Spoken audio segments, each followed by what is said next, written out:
Welcome back, folks. We are going to embark on another adventure of Comiholics, episode 33. So sit down, folks, because... Are you positive it's 33? This is going to be a wild ride. Are you absolutely sure it's 33? I'm not promising anything. That's just what we're going to call this episode, 33. 33.1. That's right. Just in case. Just in case, yeah. So this could be the pre-launch, the relaunch, or the launch of the next episode of Comiholics. All right, so basically, in a nutshell, we're not doing the video anymore. At least not until we get, like... As you can tell... Actual cameramen and video editors and blah, blah, blah, whatever. It's kind of a hassle. It doesn't look that good, and not as many people like watching the video as listening to the audio, so we're just back to doing the straight podcast format. I might take a few pictures or something, I don't know. Spruce up the screen for you while you're... Not even. We're going old school. We're going audio, see? We've had enough of the old video world.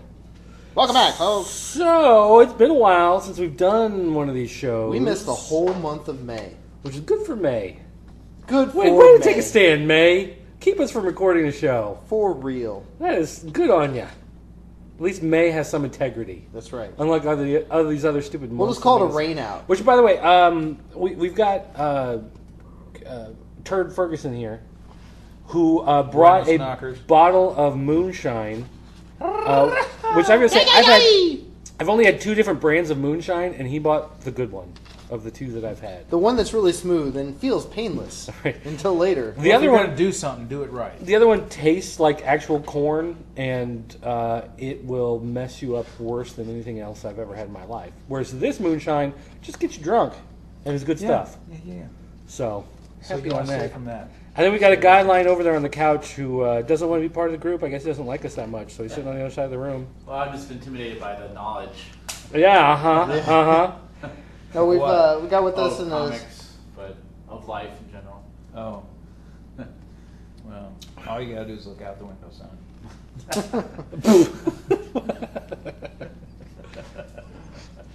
What's the temperature out? I don't know. Open up a window. Damn hot. No, we've got, this is the Hucksters. Can you turn off the TV? I keep staring at this. Or change channels. There too much, the commercials are just too intriguing for me to... Well, it was, Return of the Jedi. Well, yeah, but I was watching the commercials. Some guy had his favorite pair of underwear, and he took it off on the roller coaster so he wouldn't poop in them. Well, I did. That's some good stuff. That's knowledge of life. You want. Oh, we got the Huckster's brother here. Right. This is Carl. So where's Huckster?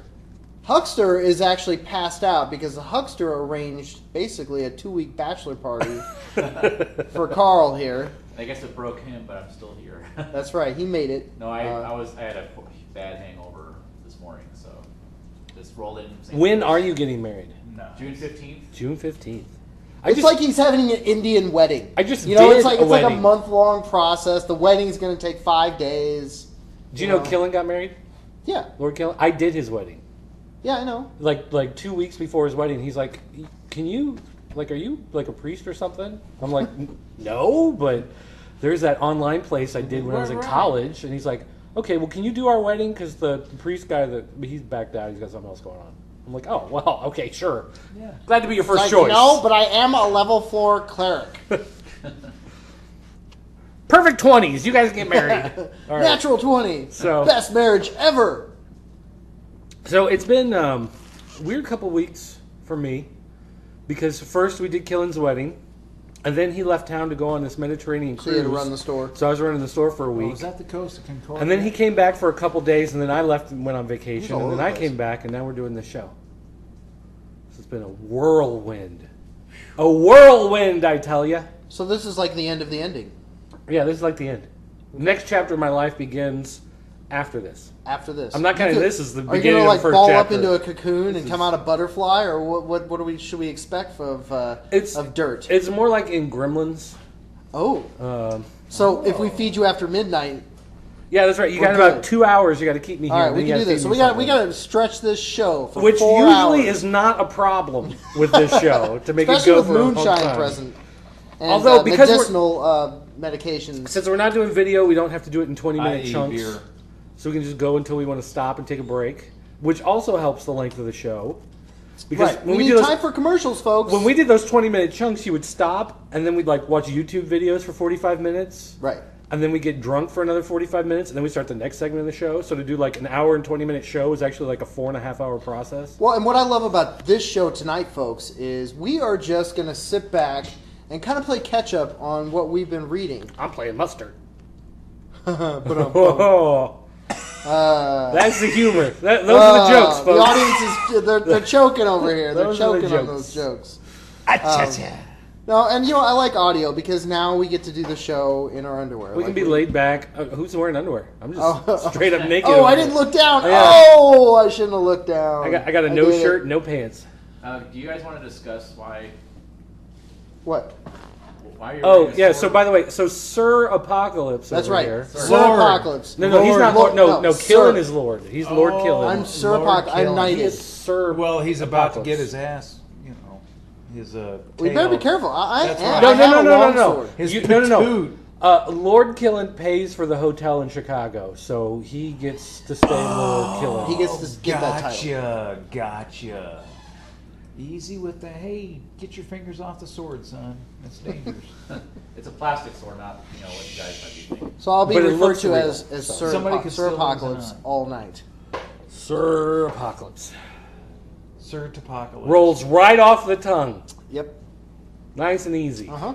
Sir Apocalypse. So we're going to do a show, You couldn't get more and syllables. we're going to start off. I'm going to talk about Rachel Rising. Wait, okay. Before you start on Rachel Rising, Okay? funny thing the other day, I started buying Rachel Rising when it first came out. Uh-huh. It was one of those books we ordered for the store and nobody bought. So for like the first 6 issues, I bought one. Just I was reading So it. I'm keep like, it oh, it's going. pretty good. Whatever. And then you started buying it. Oh, excuse me. I actually stopped buying it when you started buying it. Uh-huh. And I was reading. You something. really liked my reviews, apparently. Here, listen to my So I was like, no, oh, I don't got to read it. No, he's reading it. But I was reading something online the other day. First printing copy of the first issue of Rachel Rising, $250. I have that. What? Yeah. Are you hopped up A on the first, goofballs? and they're only on what, 13 now? Yeah. Is that the latest one that I came have out? that. So the first printing of one was the green cover, Right. and that's what I have. Yeah, I've got I one of have those. too. Okay. Well, it's worth He's not putting his nasty $250. fingers all over it, is he? Yeah, be gentle with that. I'm just kidding. It's all good. I don't So I'm gonna find my like 1, 2, and It's all 3 right, and put them on eBay. Like buy it now, $150, and just like Let me know how that goes. Ooh, Yeah. keep your eyes peeled. I really like it, though. Actually, I like it a lot, but I not like enough it to hold on to it. I If it's would. Well, do you think like the price would die? oh, the price will go down eventually. Yeah. Right. But yeah, that's definitely one of those that Huh. like let's sell it for profit. Interesting. That'd be a nice day at the zoo with the kids. And that would just about cover it. Depending which zoo. Tickets to the zoo and food. Yeah. And then you're out of money. All right, well, since this is technically a show about comics, we should Technically. probably talk about Loosely something, based around. something at some point having to do with those funny page books. Okay. So you start. Well, we're going to talk about issue 16, Rachel Rising. There's going to be spoilers here because this has been out a while. Yeah, so you can spoil that. no biggie. I'm just going to assume everybody kind of knows the story. So basically, at the table is Johnny, the lesbian aunt, and her lover at the well, this one is at the kitchen table with Jet and the main character. What is going on out there?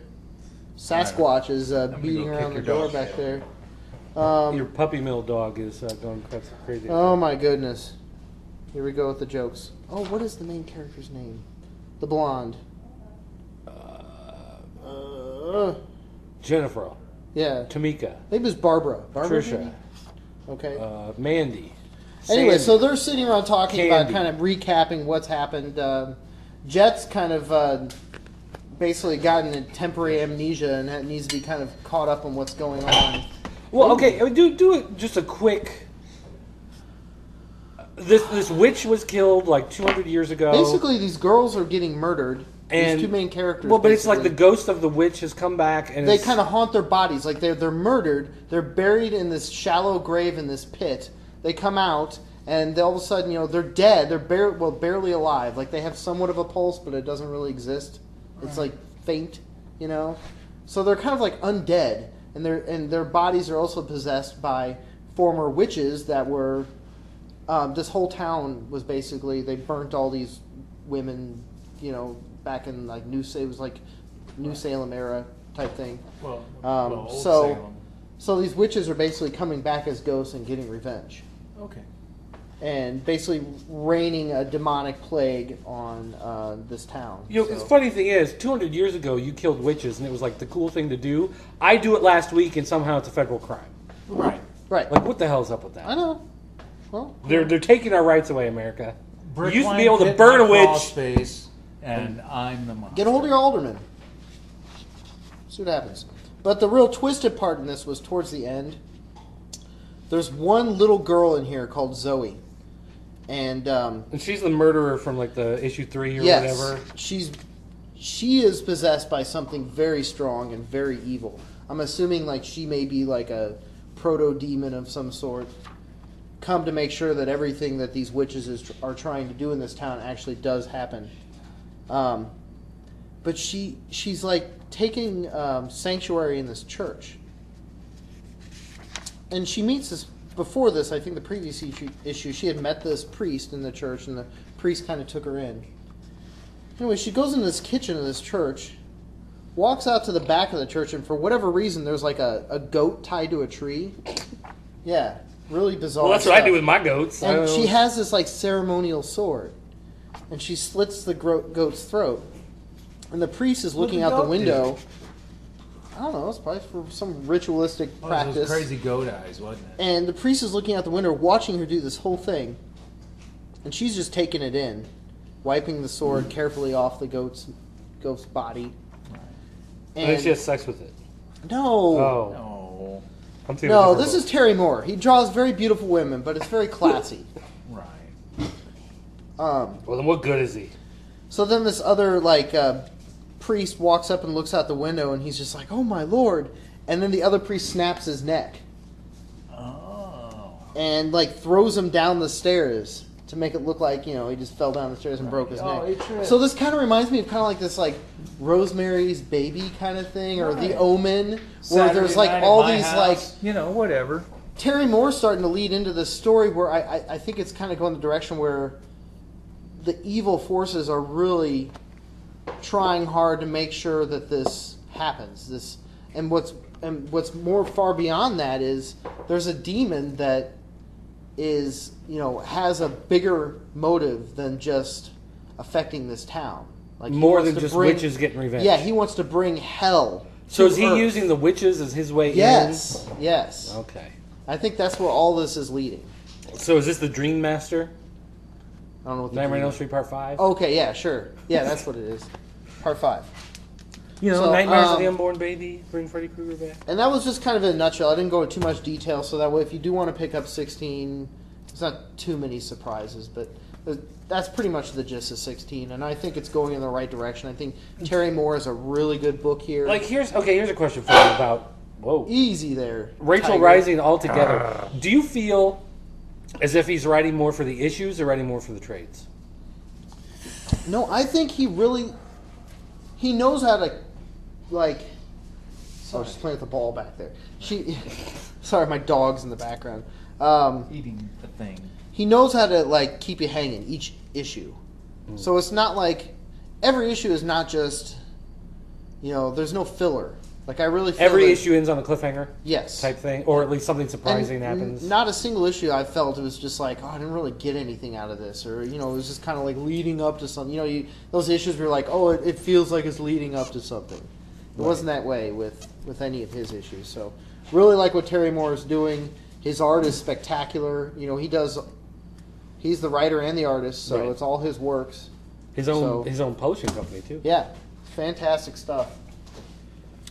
Okay, how about Mighty Skull Kickers, number 1? Which is actually number 18, or? Yeah, well, what was this for, this Uncanny Skull Kickers? Yeah, they're doing a whole bunch of number 1s, just continuing the series. Just to mess you up. But to keep everybody up to speed, basically... And there's a new one coming out this week. As we know, we're assuming the dwarf is dead or coming back. There were some hints of him coming back in the previous Uncanny Skull Kickers, I believe. But it starts off here where what's his name? Gun guy. I don't know. He's the brick. Yeah, I don't the know. brick guy is walking through the pool, like this. See, I haven't read that one. You haven't read this one? No. Yeah, I know. I didn't tell me about it. What's the last one you read? Turok number 12. 1963. Well, in this one, he ends up having to like battle a clone of himself. Like when you walk through these waters, you have to face yourself. Oh, so it's like a reflection coming out of the water. I gotcha. Oh. So, and he's got the super gun like him. The jump to conclusion pool. Yeah, and he ends up killing his jump to conclusion pool, and he ends up killing his other counterpart, and now he's got two guns. I was gonna say, did he take the gun? Yes. So now he's got two guns. So he's got a brace. There's still, remember, like the ape men people with the horns on their head from the previous one. Oh, they got it. They're on the island. Right. Okay, so They're that's still going above on. ground. He's trying to convince the apes to help them go fight the Cthulhu creature that's like... Coming out of the mountain? Yes. Yeah. And in this one, you realize that the dwarf, after making a deal basically with the devil in the previous issue, has come back. But and now he's washes evil? to shore. Well, he's got the evil spark in him. Does he have the Rachel Rising demon? It's been placed in him. Yes, he has the Rachel Ray Is it demon. the same demon from... Yes. Rachel from Rising. Zoe, the little Yes. girl? The Rachel Ray Same. demon. It all. The Rachel Ray In fact, demon? this, Is that what you're yeah. saying? In fact, this is the crossover. Yep. I'm going to hang out with Oprah. Oprah's something fabulous. But they haven't run into each other yet. There's, the dwarf is actually after Ale. He thinks the Ale is where the they don't Cthulhu like being called creature is. people McNuggets. One thing I have to say about Skull Kickers, it has great artwork.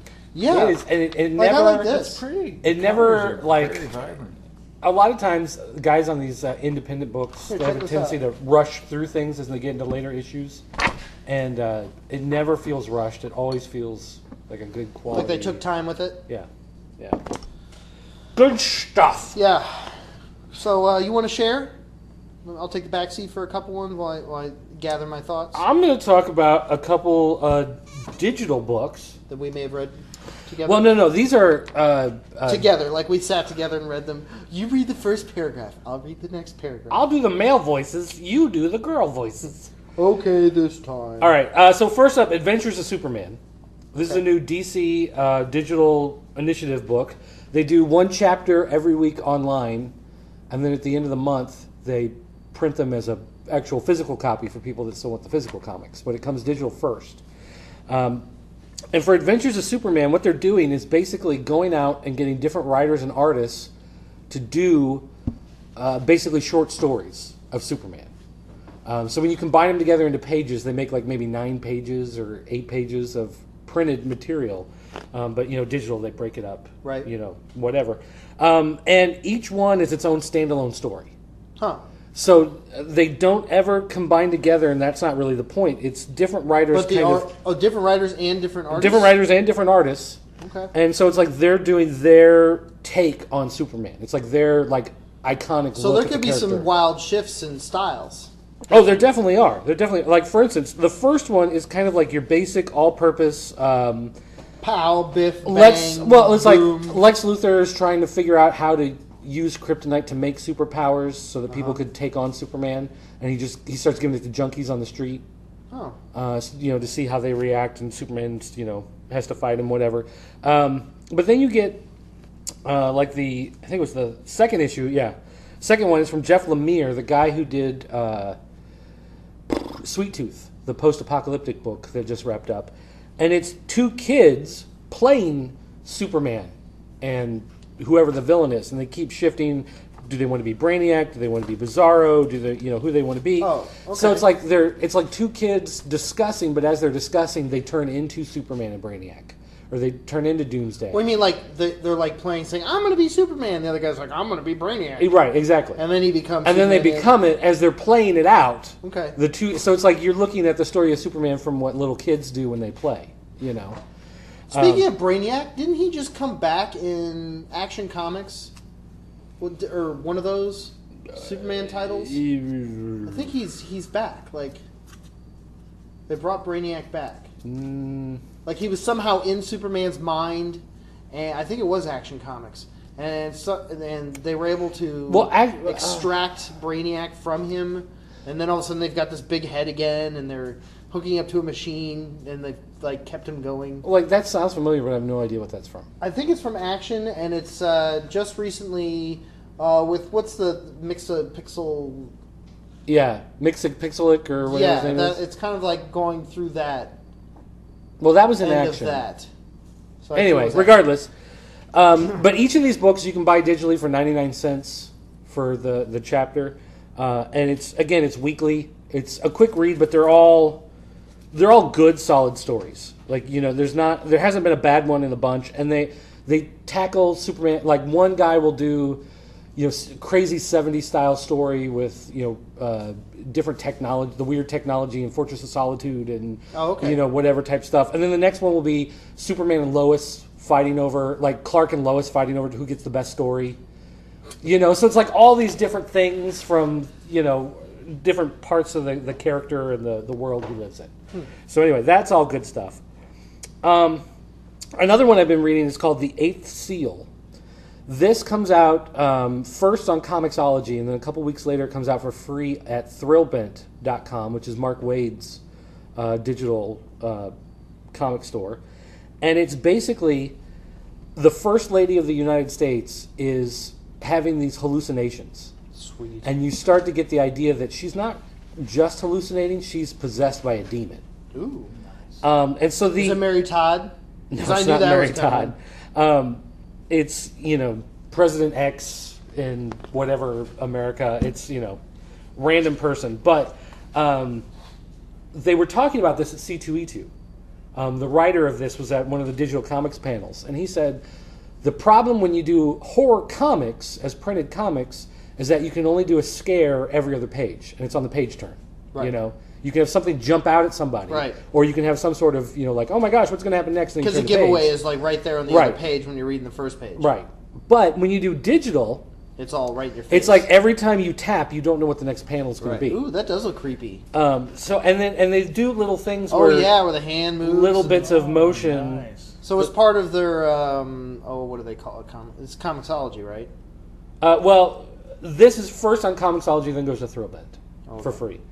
Thrillbent does a bunch of free digital comics, and how do we get to Thrillbent? You go to thrillbent.com. Actually, we repost them at ineedcomics.com, part of the Pop Culture Network. There you go, You can find them embedded there. But it's really there's no real length, like, because it's digital. If they want to have it be like 95 taps to get through this chapter, then it's 95 taps. If they want it to be 60 taps to get through it, it's 60. It's whatever the story that they want to tell is, being told. So you can never be sure as you're reading it how close you are to the end. Like, where's the cliffhanger going to be? Right. And where's the jump going to be? So you can't pull up pages. Like, once you get to the end, then you can kind of go back through and say, oh, I want to go to page 20, whatever. Okay. But as you're reading it, you never know, like, what's going to happen next. It looks creepy. I'm going to have to get that. Yeah, and the artwork is really good. It's very nice. For a book that you can get for free, it's great. Speaking of some of the newer technologies, because when I started reading comic books, Comixology was fledgling. It was just getting started. Right. Digital comics were fairly new. I think graphically was bigger at the time. Right. And so I kind of jumped on the wagon right when everything got rolling in the digital comic universe. And I reflect on it now, and I'll always buy paper. I love paper. I've said that, time and time again. Obviously, I spend a lot of money at my local comic book store, but there's just something to be said for different styles of comic books and how they are portrayed better in the digital platform. And I especially see that a lot more on, like, especially C2E2. It was basically the main topic of discussion in just about every panel was, how does this transpire? There was a lot of talk about digital C2E2. Yeah. And I think it's because they're trying to get people to buy in and accept that both worlds can exist, So, well, there's a couple things that come up. First of all, if you're buying paper, you're buying a collectible. You're buying something that you want to keep. It's like buying the DVD or the Blu-ray of a movie. Whereas when you're reading a digital, you're buying a digital. It's like going to the movie theater in a sense. It's like you're buying that you don't really own it. You don't really keep it forever, but you do get to experience. And most digital stuff is in the cloud, so you are going to buy it once. You have it everywhere. You know, if the company goes out of business, but you know, whatever. But they kind of look at it when you do a paper comic. You kind of have these confines of you have to do that rectangular page, right? Because that's what everybody expects. Yeah. And if you do something that's different, you know, Archaea will sometimes do like these half-page, like kid-centric books, or slave labor. Sometimes will do like long format and whatever, and then it becomes kind of like a hassle. How am I going to store this? You know, where do I put it? It doesn't really fit on the shelf. It doesn't really fit in a box. You know, what do you do? Whereas with digital, they just say, do whatever, make it fit on the screen, or if you want them to scroll through the screen, or however you want to do it. You know, it's just make it up as you go because there's no worrying about that other format. And a lot of guys, when they start thinking about, I'm going to do something digitally and tell my story, then just like with the horror comics, you don't have to worry about turning the page and then giving away something on the facing page. You know, it can be something every time. It's gone beyond that too. Like Marvel's trying new things. For example, there's AR. And you know what? I've tried AR on a couple, like one page, it would not pop up. Right. Another one, it would popped up, and it was a story that had nothing to do with the comic book about a woman talking about how she was an expert in vampires. And then the next one actually was prevalent. I was reading Deadpool, which we'll talk about later, and it was like at the end where like Deadpool's like at a diner, and he's being hassled by the waiter because he's creeping everybody out. Like and like he just like he had his foodie review of the restaurant, and it was kind of funny. You know, my problem with I think and then with Marvel AR is that it's a completely wasted technology. I think Marvel has completely missed what they could do with the AR because it interrupts the flow of what you're reading. So it's not something that you're going to do while you're reading the story. It's something you go back to. Well, like another one was even lamer. It was the one with Thor, and I think it was during Avengers or something. And Thor is like telling a story to like those like fledgling, the little kids, little kids. And basically, this guy comes on, and I think he was like assistant editor or something. And he's like, "Oh, and we'll continue on to the part that we couldn't tell the general public because." It's the sex. It's not for kids. Reading the wine and much. We'll talk about that when you're older. But then when he actually talks about what it really is, he's like, oh, and then what you need to do as Thor to cross the Rainbow Bridge to Valhalla. It's just like what? Yeah. This is a waste of time. Like the. I think it should be more like, things pop up from the page. More interactive. Well, no. See, I would disagree on that. Or like show the battle, show it in like a cartoon, or something. See, I don't even like that either. The way I see it is, it needs to be one of two things. One is either like director's commentary, like the writer or the artist would come in. Well, there was one that I was reading where it was. Actually, there was one I saw, and it was like, here's the pencils, here's the inks, here's the colors. And it's like, well, but who really cares? You need to have, if there's a story point. Then you have the Marvel AR, and after you've read the story, you go back to that story point, and you pull it up, and the writer should be sitting there telling you, this is why I did this in the story, this controversial moment, this is why I did it. Or, if something happens and a character appears that you haven't seen for a long time, then you should Marvel AR it, and it should pop up and be like, Hyperion was first seen in such and such issue, and his last, which we'll get into when we talk about Avengers. But. And it's one of those things where you could be doing some of those character backgrounds for characters that don't show up a lot, so you don't have to go to Wikipedia and be like, "Who the hell is this guy? Why is he showing up?" Or it should be the writer and the artist saying, "This is why we chose to do this in the book." And I like the Wikipedia excuse because I have to do that all the time. Like, who the hell is this person? One of those two is really what they need to do. Right. And the only time I've seen that used in that format was at the beginning of Superior Spider-Man.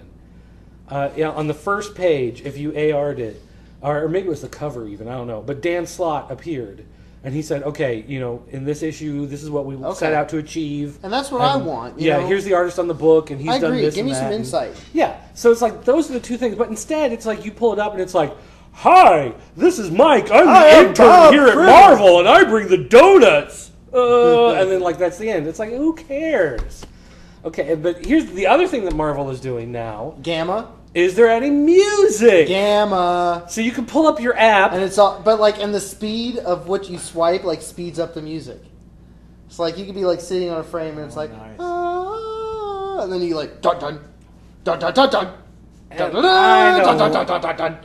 I don't like that. I Well, don't like that at it's so all. funny because when you go to these cons, fanboys just want to be all, yay, everything's so great, it's Marvel. And they'll call these guys up from the audience to go up and they'll you got your headphones, bring your headphones up, and they all had kind of, it was awesome, I loved it, I loved the flow, but there was also one person that actually I thought had a smart comment about it where she's like, when I read comic books, I don't want to hear music.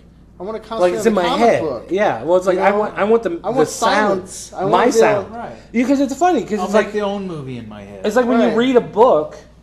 Well, I guess I'm getting at is how much do we really want to cram into this digital media? Well, and I understand it's nice to have a new avenue, a new expression of the art or whatever, and that's cool. But what's nice about it is though, it's not like you're forced to listen to. Gamma, you don't have to use it. Which Right. I haven't tried it out yet, so I guess I'm being too judgmental.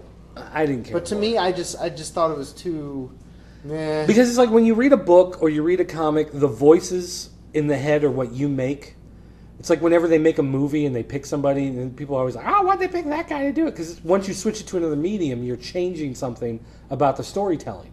Right. And one of the things I enjoy is when I read a book or I read a comic, the voices, the sounds, whatever is whatever's in my mind. In your head. And it's funny because I will read a comic and then turn around and think about the story I read, and I'll hear the voices speaking the dialogue in my mind. I don't think about reading the word balloon. I think about the conversation that the two characters had. And so, do you find I found that because I read a lot of comic books today, and I don't mean to interrupt, but I just want to feed off of this.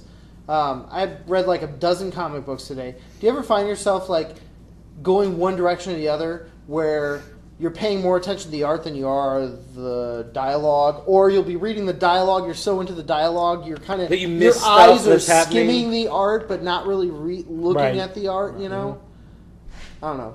But that goes back to that's your experience when you read, and the more that they take that away from you, the more it loses something. Right.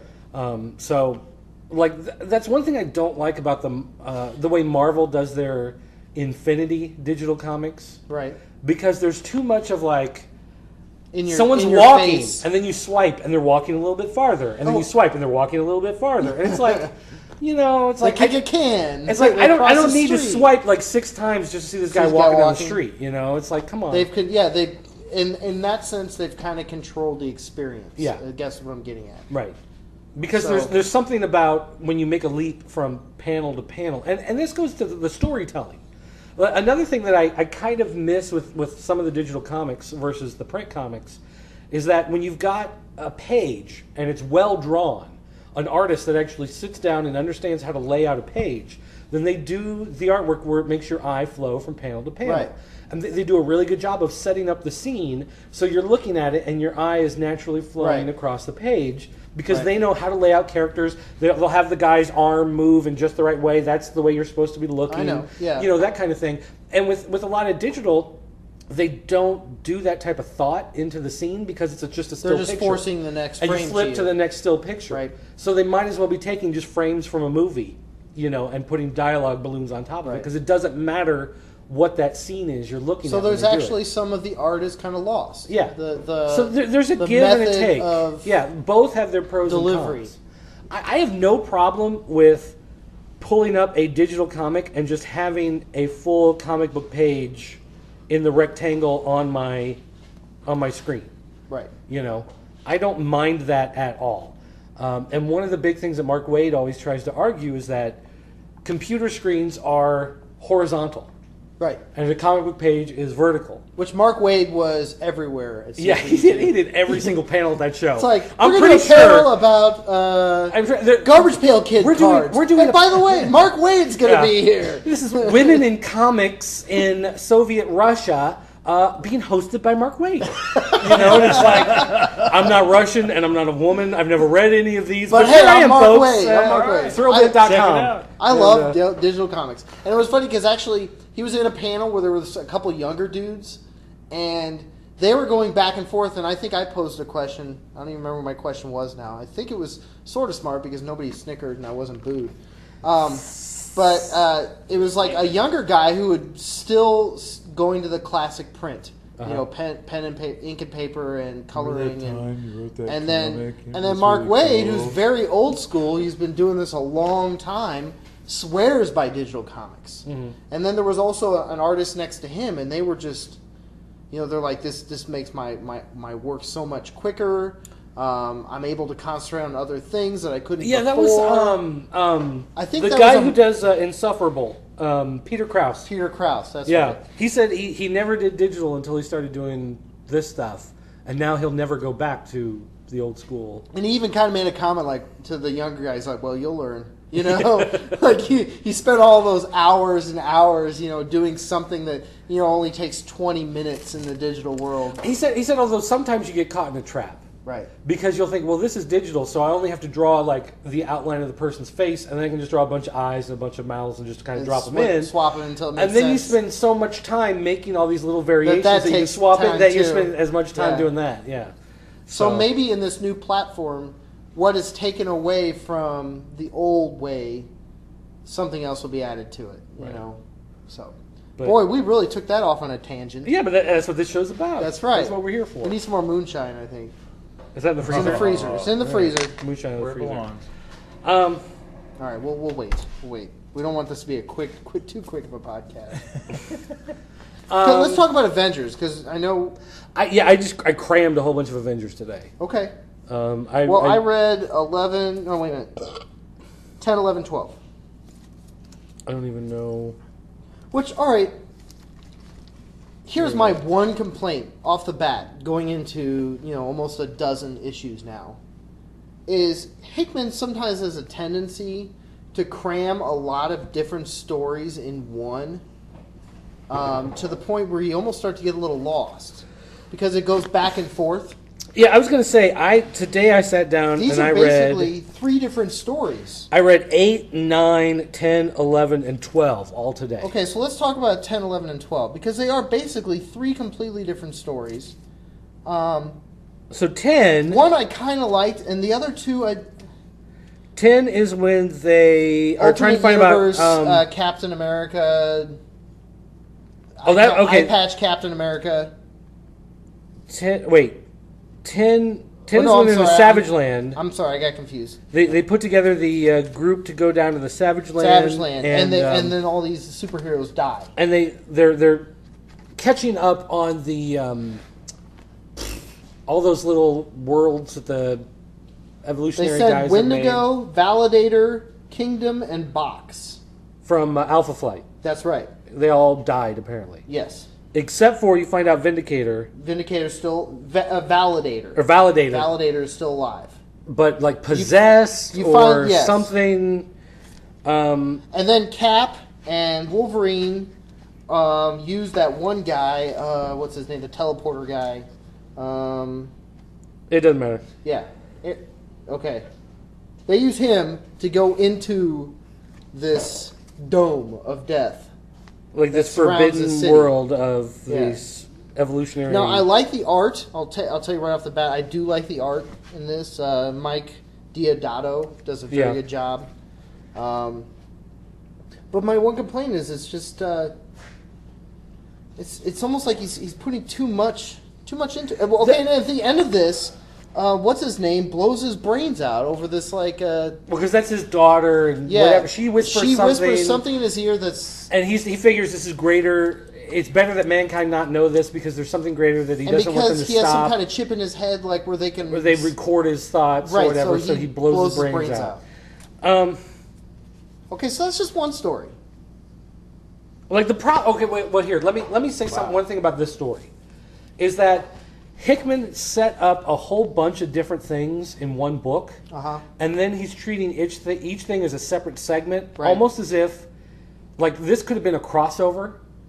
Where a one shot issue 4 would be like your crossover book. That would be like your Evolutionary Rising in issue 1. And then an issue of Avengers, issue of Secret Avengers, issue of New Avengers would be your 3 different issues for Avengers 10, 11, and 12. It's like they're part of the same story, but they're not connected, technically. You know, it's like they all go together because they're all dealing with the same stuff in the world, but it's like different characters, different storylines going on. And, you know, I know that's Hickman's style. We saw it with Fantastic Four, where there were all these, you know, different sub-stories, and somehow they were connected. I did like the part at the end where, like, basically the Validator made something happen where each of these superheroes turned into different superheroes. Yeah, and it's supposed to be... At first like I thought it was... a genetic evolution. At first I thought it was parallel universes, but it's actually them in different, like, time periods or different evolutionary alternate states. Dimensions. Because, like, they show Hulk, and there's, like, Hulk, and then, like, the 3 versions of him, and the last version is the future and perfect version of him from, like, an Elseworld story from, you know, several years ago. Oh, so these are actually pictures of... Well, that was him at different stages of time. Whereas with Captain America, it was like an alternate universe Captain America, and then like ultimate Captain America or something. Comics. Yeah, like these have all been at different time periods or whatever. So then there's that story. Then we move on to 11. Okay, which is kind of like where they got Ocean's 12. Yeah, they've got Spider-Girl. Captain Marvel, Shang-Chi. Yeah, Shang-Chi. What's this girl with the... Is that supposed to be Black Widow? It's not Black Widow, is it? Yeah, that's Black Widow. Okay, Black Widow. They just have her in a weird outfit. That's not... She doesn't wear that anywhere in the comic. Who's this guy? The flaming guy? Yeah, Sunspot, I think? Oh, yeah, Sunspot. So they're sending them into this, like, casino to infiltrate... some information from AIM. Oh, wait, here we go. What kind of... Black Widow, Captain Marvel, Spider-Woman, Shang-Chi, Sunspot, and Cannonball. Okay, Cannonball, that's right. And so Sunspot and Cannonball are like the 2 goofball dudes that just want to go and get drunk and they don't really care about the mission. Black Widow wants to torture... She wants to torture everybody, seduce them, and then torture and pull out their fingernails. Captain Marvel wants to play high-stakes poker and bet the guy for secrets. And then Shang-Chi just goes out and starts kicking everybody's ass. Right. To get information. And it's like they... And then it was a fun story, well, yeah, and then but it is so disconnected from everything else. They meet with these AIM people like, you know what, we could fight, but you know what? Let's get party. Yeah. Let's just party. There are 3 AIM agents, and 2 of them are like, I don't know, and that they all sounds have, like a good idea. The AIM helmets on. They're wearing tuxedos, but wearing the helmets. Yeah. Right. And then the 3rd guy is like, guys, come on, we shouldn't do this. So they tie him to a chair while the rest of them get drunk. And it's just, like, it was a fun story, but it felt like filler. Yeah. Like, it didn't flow with all the other stuff happening in the books. Yeah, I guess I kind of had a problem the most with this issue. Like, this was an annual or a one-shot. In the end, you know, a bunch of people are killed. We have a contractual obligation. Right. Well, they have to get a book out every month, you know. They're running out of time. They find out that what they were trying to get was like an army of assassins for something, so now they're trying to figure out why they're trying to get an army of assassins. And again, different artwork than the month before, but still good. You know, I mean, it's not the quality of the storytelling of the individual issue isn't a problem. It's how they all tie together that doesn't seem to work. See, look, all the AIM guys in tuxedos, their helmets, partying down. Then we go to what is this? 12. Now 13? we're back to the Savage Land, right? Yeah. Instead of Canada, before it was Canada, now it's Savage Land in 12. Thor, Hyperion. Is that Hyperion? No. Hyperion. Yeah, Hyperion. Spider-Man. Hawkeye. And what's the Constellation lady again? She's Captain new. Universe. Right. Is that right? Something Universe.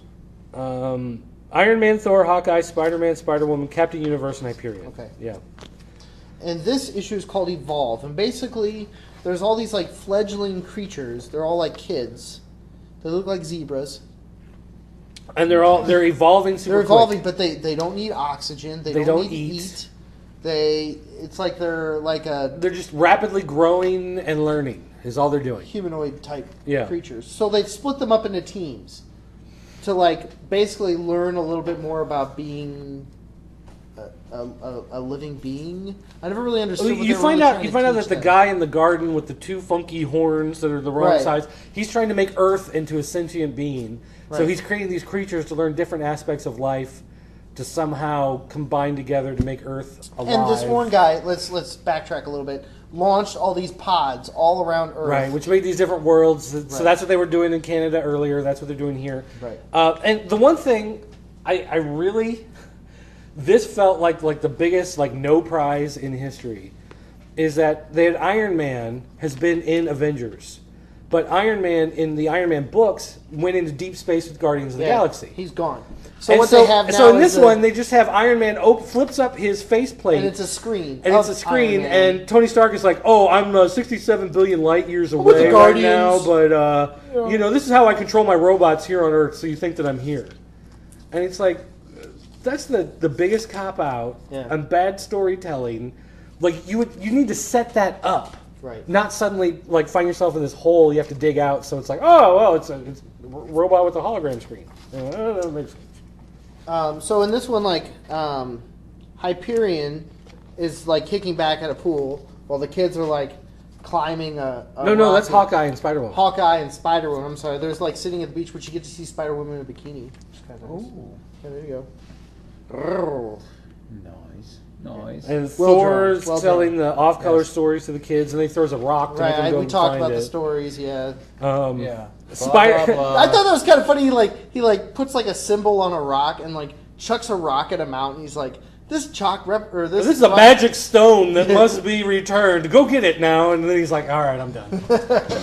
And then Spider-Man is supposed to teach the kids about trust, and so they leave, and they come back, and he's saying, okay, now that he's not paying attention to you, walk up behind him and put him in a chokehold. right. You know, he's like, you've gained Which you his gotta trust, remember, now it's- abuse it. It's the Doc Ock. Well, that's what I'm Spider-Man. saying. Yeah. That's what I'm saying. And then at the end, the High Evolutionary appears. Right. So the High Evolutionary somehow ties into all Yeah, of this. he sends these beasts and grabs the kids and meets them. Yeah, there he is. Yeah. So again, it's like as an individual issue, but how does it tie in? Like, Well, these things. I think I think it's really creative to take a bunch of different stories and somehow make them all tie in together. Yes, but I think it also dilutes the weight of the title. It gets to the point where like you've got too many different stories. You can't really take ownership of one. Right. You know, and it's only at the end where you're like, oh well, I really like this one part. Well, it's like, why didn't that one part just be the one that existed the whole Like, time? I feel like the Captain America chapter should be Avengers. The one with Thor and Hyperion should be New Avengers. Right. And the one with all of them fighting the Hydra agents in the casino, that should be Secret Avengers. Right. Your 3 Avengers books, that's what they should be. Instead, they've got separate books going on with a lot of the same characters Right. doing similar stuff at the same time. It's like they've done too much with Avengers and they've spread them too thin. Too many other things going on. Okay, so I'm going to just dive right into the next topic of discussion, which I'm really thrilled about. Walking Dead. Are you ready to shift gears? Yeah, I'm ready to shift gears. Let's slam You're right into ready it. to We've go. done enough. We've We're- talked about Avengers enough. 48 minutes into the show, and now it's time to just switch straight Yep, up to... that's You want- how we roll. Let's take a commercial break first. Okay, and when we Let's- come back, we're going to talk about issues 109, 110, and 111. a sneak peek of 111. Which it won't be out for a week and a half. So Yeah. we got an advanced look at so 111. no spoilers. Sorry, kids. We won't spoil it, but we will talk about it. So there you go. Sit tight for your local radio station. Hey guys, Dirt here, calling from our 24-hour voicemail line. That's right, you can call us at the Pop Culture Network anytime, day or night, and leave up to 10 minutes on our voicemail line. It's area code 217-953-4025. Or, if you're on Skype, look for username DirtMound. That's me. You can get a hold of our 24-hour automated voicemail line and just go crazy. You can leave us feedback on our shows, or you can talk about upcoming stuff that you think is cool that we should cover on the website, or just sing us songs. That'd be cool. Whatever. So remember, call our 24-hour voicemail line. It's area code 217-953-4025.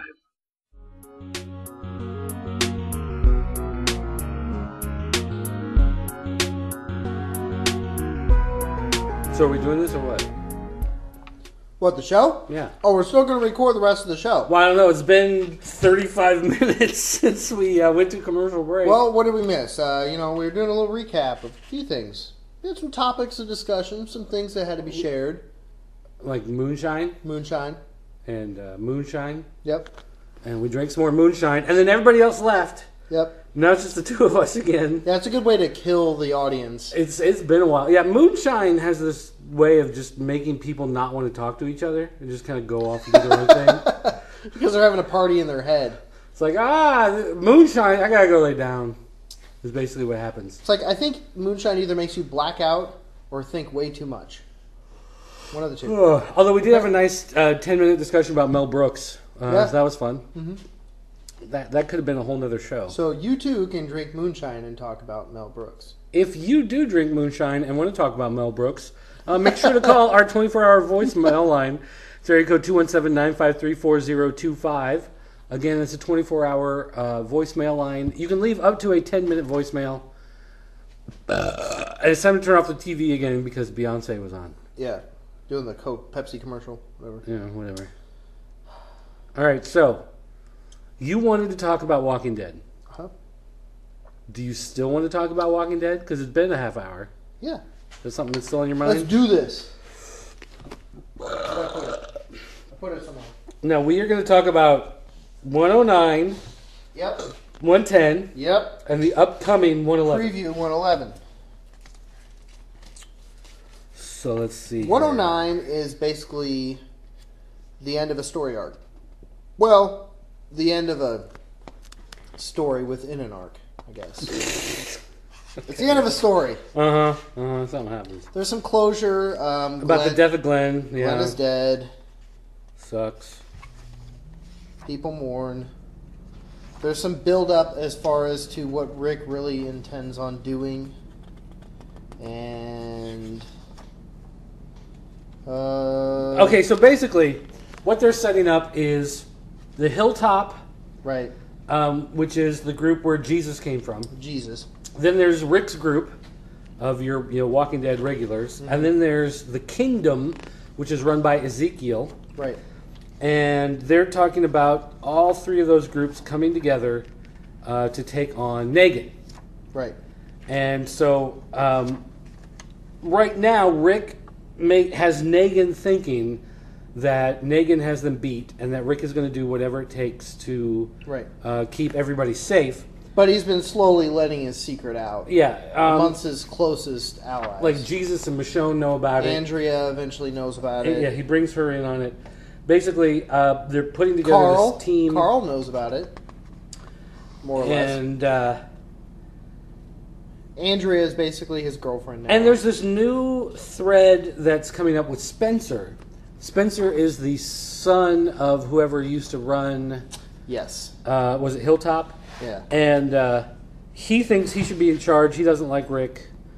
Rick is always going out and doing stuff. He's never there.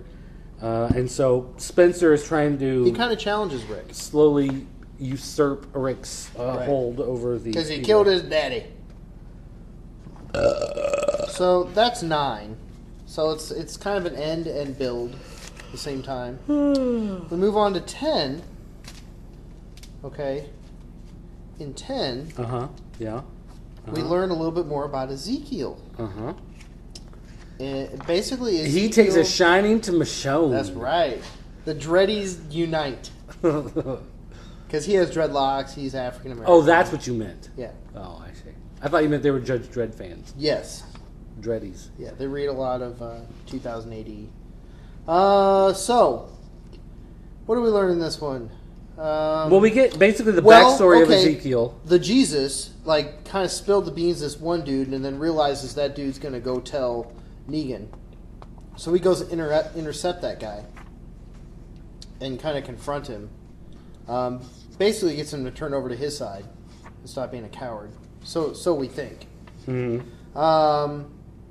Ezekiel reveal. They finally meet Ezekiel for the first time. Michonne and Rick and the whole gang that went on this meeting party. Ezekiel reveals himself as kind of like this like king lord with this pet tiger. Right. You know, and Michonne like is not buying it. No, thinks he's full of crap, and so she feels insulted. So basically, the two of them like stray away from this party or whatever, Yeah, and Ezekiel basically like breaks down, doesn't break down, but breaks his act. Explains himself. Says he used to be a zookeeper, Right. and he took care of this tiger since it was a cub. And so the tiger is just like a big kitty that follows them around. Mm-hmm. But he said that basically everybody was looking for a leader and they wanted something special, so he just started acting and pretending he was something big, and so people just kind of rallied behind him, and that's how he became the leader. And he said it just works, you know, so that's why he's this king of this. So then she kind of appreciates his honesty, kind of. And I think she starts to take a shine on him. Yeah. And you know what I Which thought means that he's dead. He's going to die. Did you catch this misprint at the end? Misprint. What issue is this? Oh, how it says next issue is 110, even though you're looking at 110? Yeah. Ha! Called a misprint. Before we get into 111, though, just looking at 9 and 10.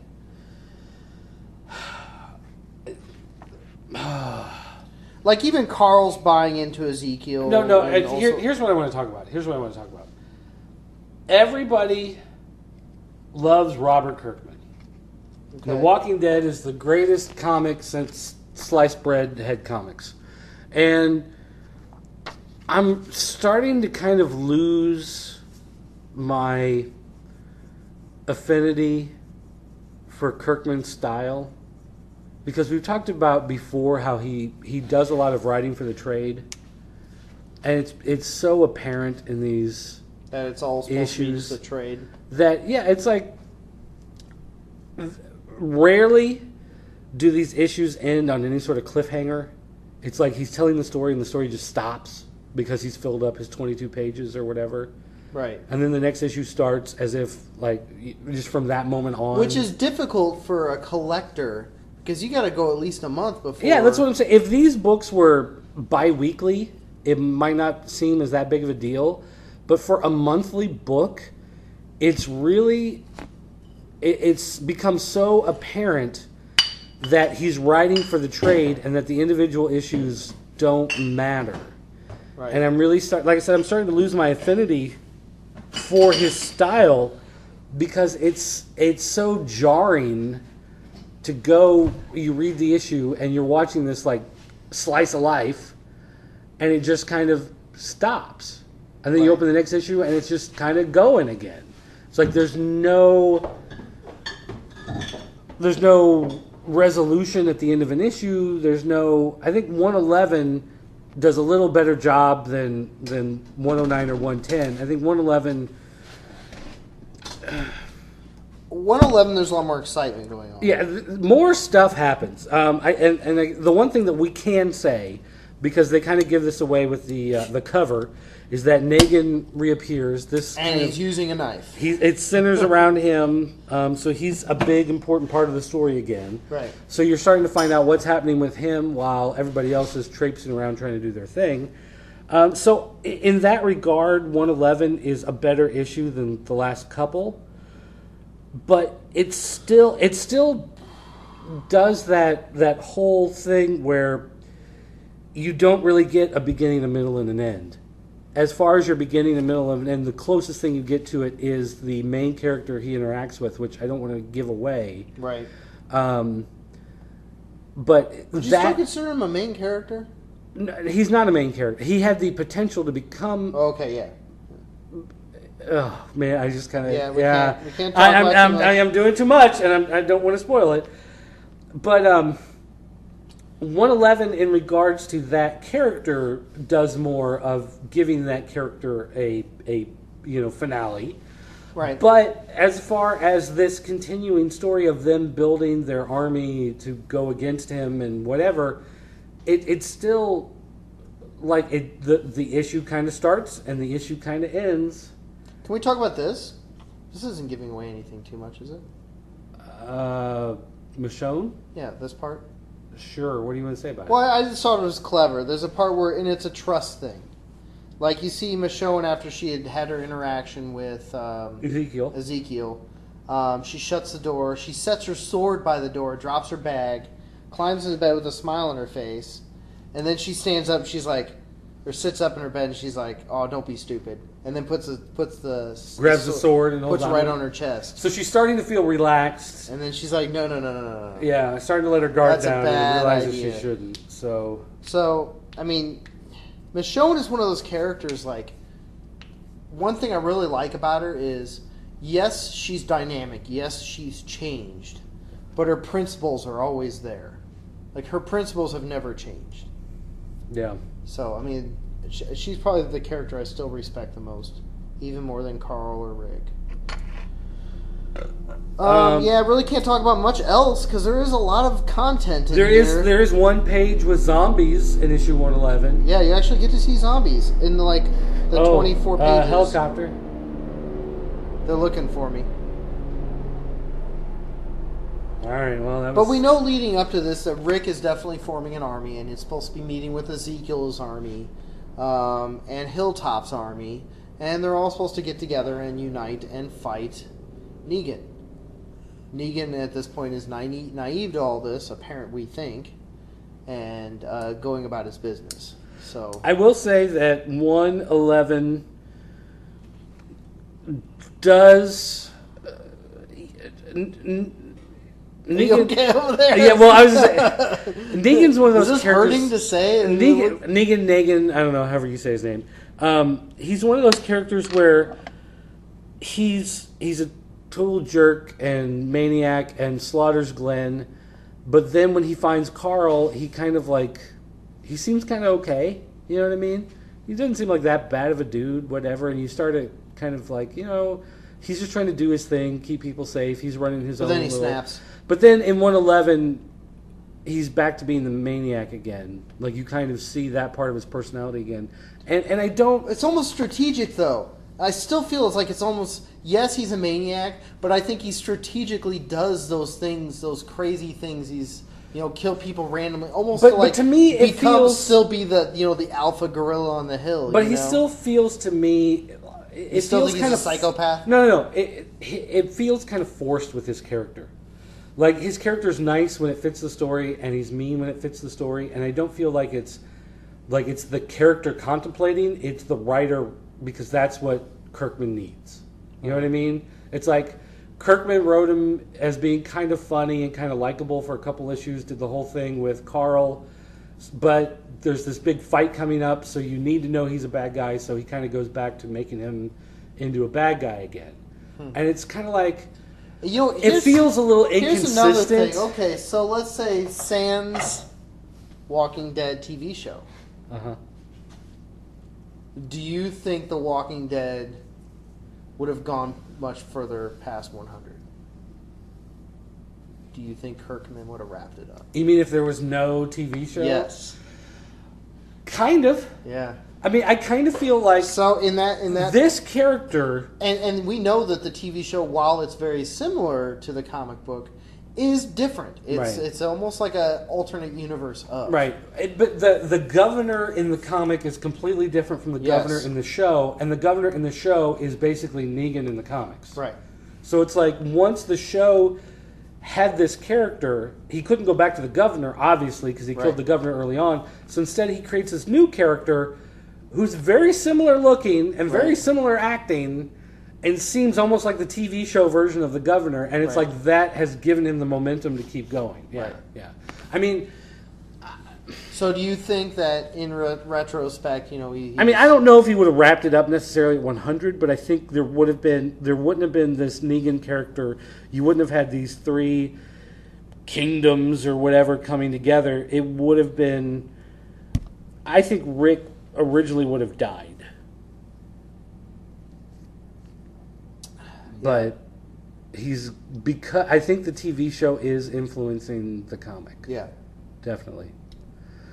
And in many ways I enjoy it, but it's beginning... Walking Dead used to be like, when I was unpacking the comics, it'd be the first one I would read. And now that we get the advanced copies from Image, it used to be the first thing I would download. I would look through their books and be like, oh, Walking Dead, got to read that. And now it's like I'm kind of getting to the point where it's like, oh yeah, there's Walking Dead, I'll get to it.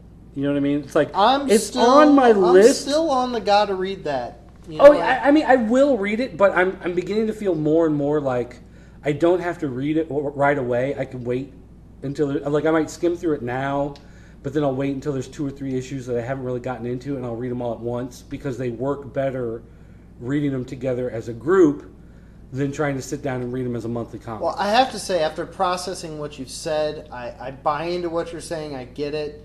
I still really like what's going on. I don't mind the Three Kingdoms. I don't mind that. Well, I'm not saying I mind it. But I do see your point in the fact that it does feel like this is just a collection of works made to go into a trade or a hardcover.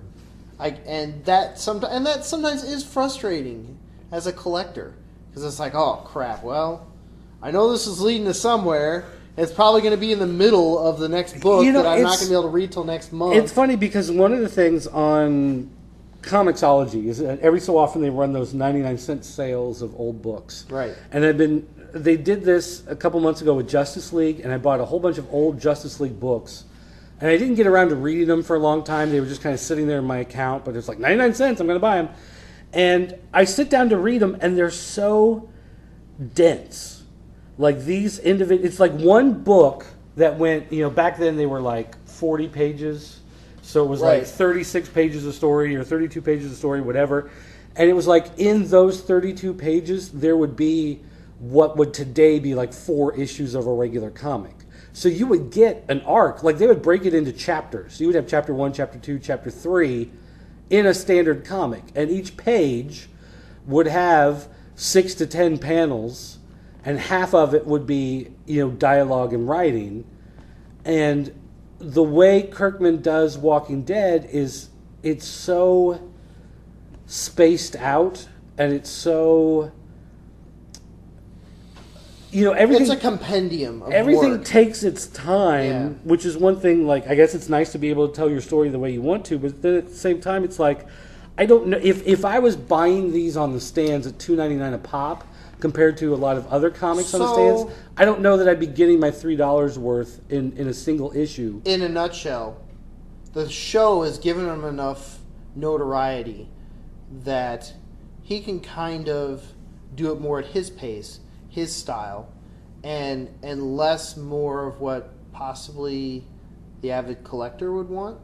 Yeah, I definitely feel like he's more... Not to saying that he's insensitive to his readers. I just think that, you get caught up in... he's got basically 2 stories going at once right now.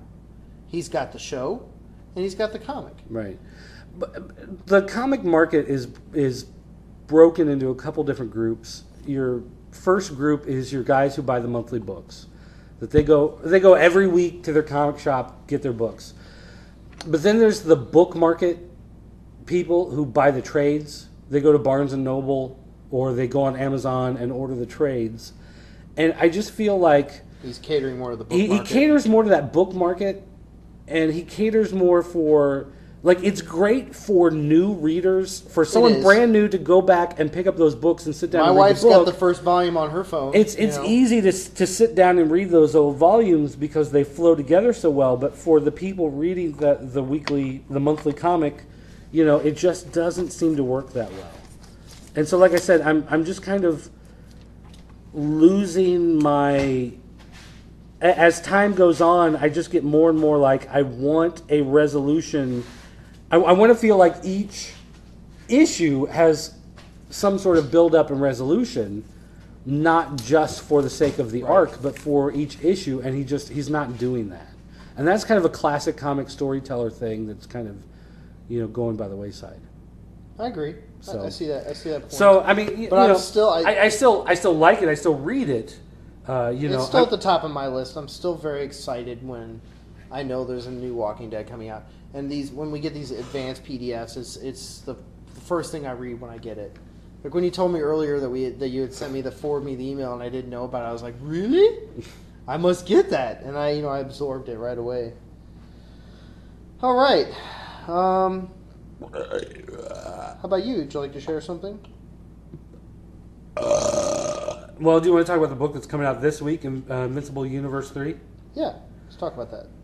We've covered 1 and 2 here previously on the show, so we can go to Invincible Universe 3, which is coming out this week. Hopefully, I'll get this show up before this issue comes out. I should. But basically, page number. Let's go back to page 1.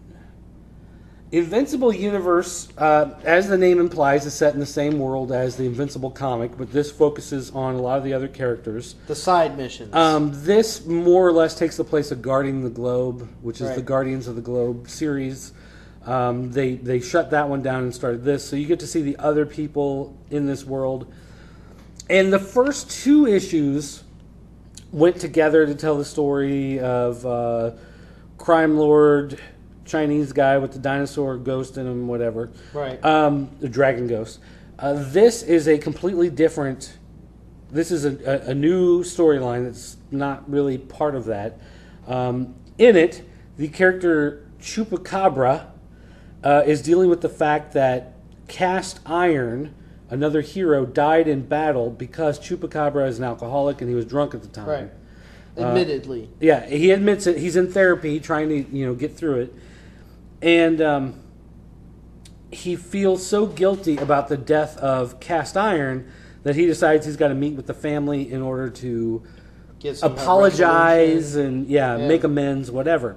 Cast Iron was Russian, so he goes to the Russian Federation and tries to go to the small town where Cast He Iron meets is from. like his father. Yeah, he meets his family, and I don't want to, again, how do we deal with spoilers? The one spoiler I will say, though, is that Cast Iron's family, as it turns out, are dirtbags. Yeah. And they're like the trailer trash of... they're like Russian mafia, backwoods Russian farm mafia, whatever.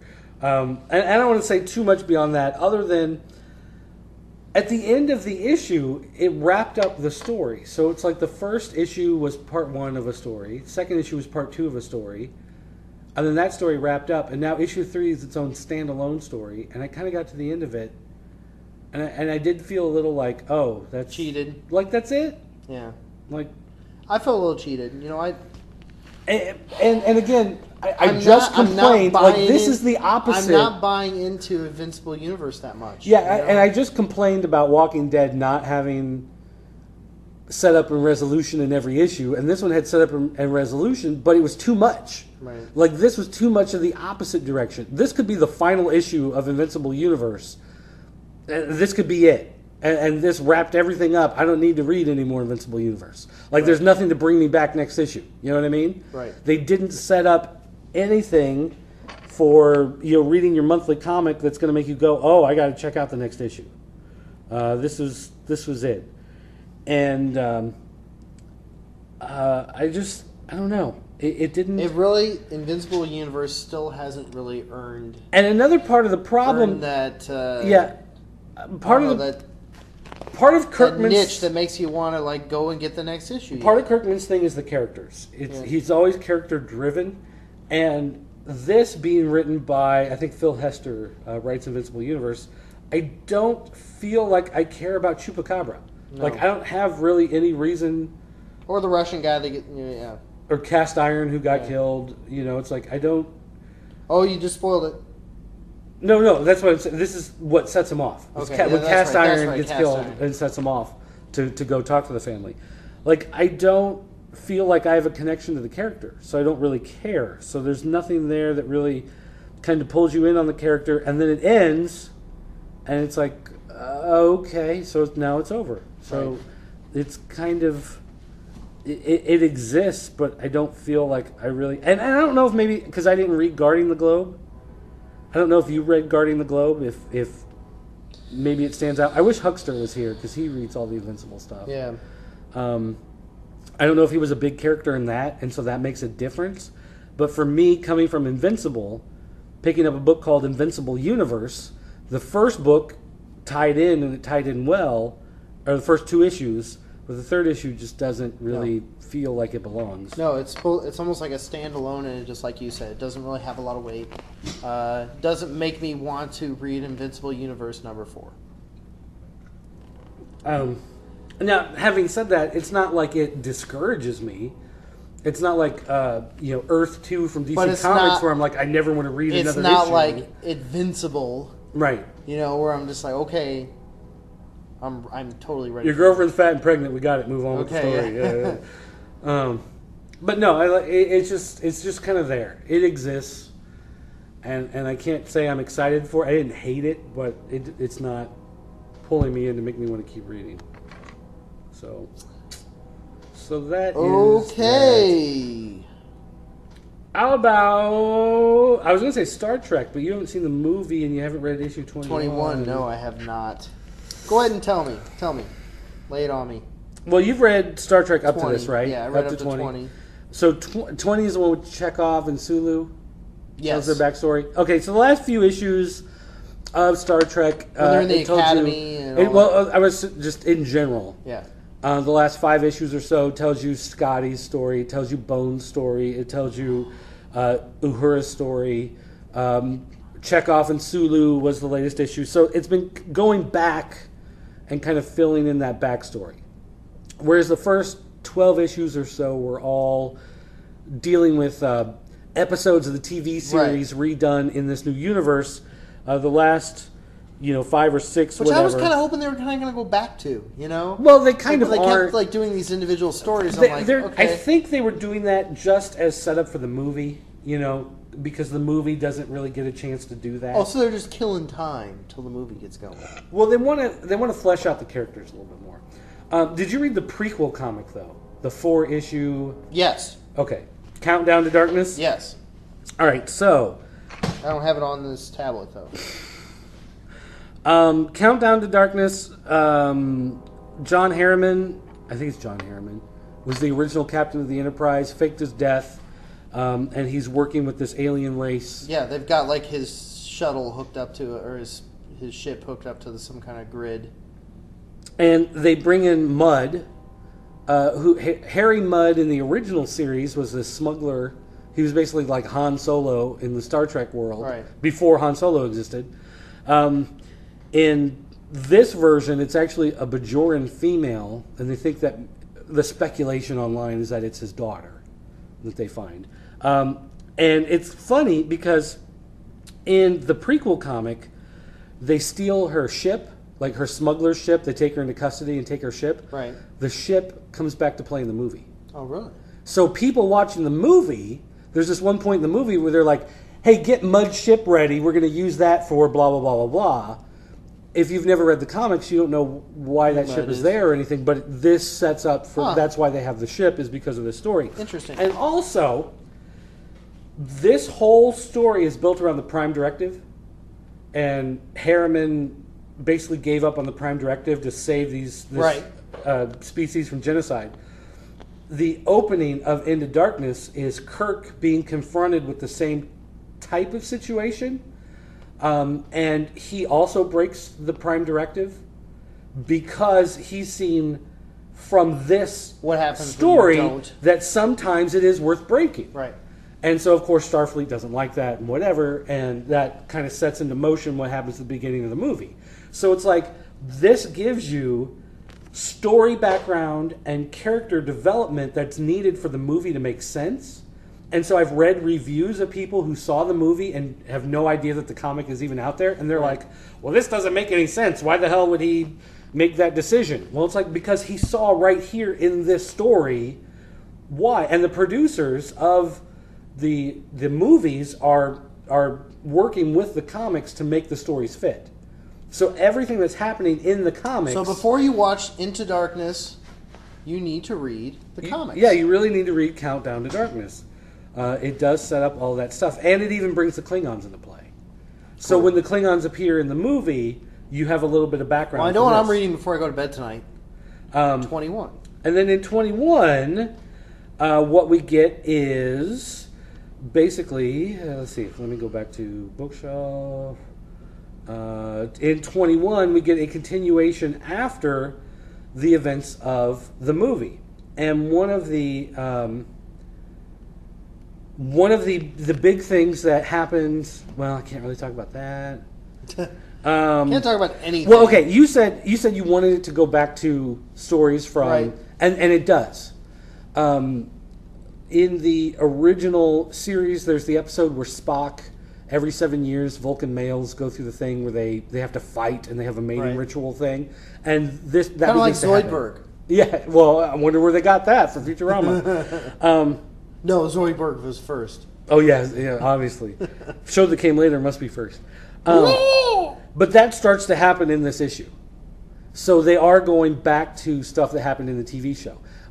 And one thing, I will give this away, at the end of the movie is when they begin the 5-year voyage. Oh, These really? are the voyages of the Starship Enterprise, its 5-year mission. Like, that begins at the end of the movie. So that's where this actually starts.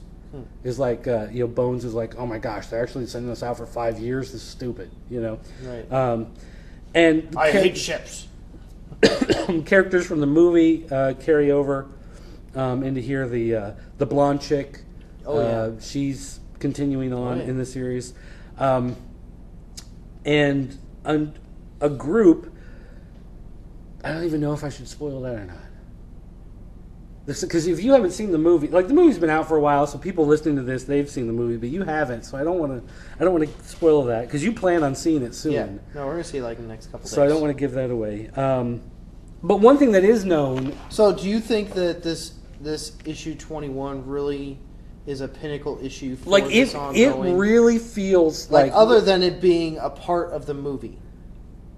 Do you feel like they did this issue more just to connect the movie, or that this issue is a pinnacle issue for the ongoing that is going to create the next story arc? I think if you walked out of the movie theater and you were like, that movie was great, and you pick this issue up on the stands, then you're like, I've got to keep reading this comic. Okay. Now, if you read issue 21 and never saw the movie, whatever happened, Well, let's say, here's the it was question. never to be played again. You could Okay. never watch the movie again. It was gone. It was wiped from existence.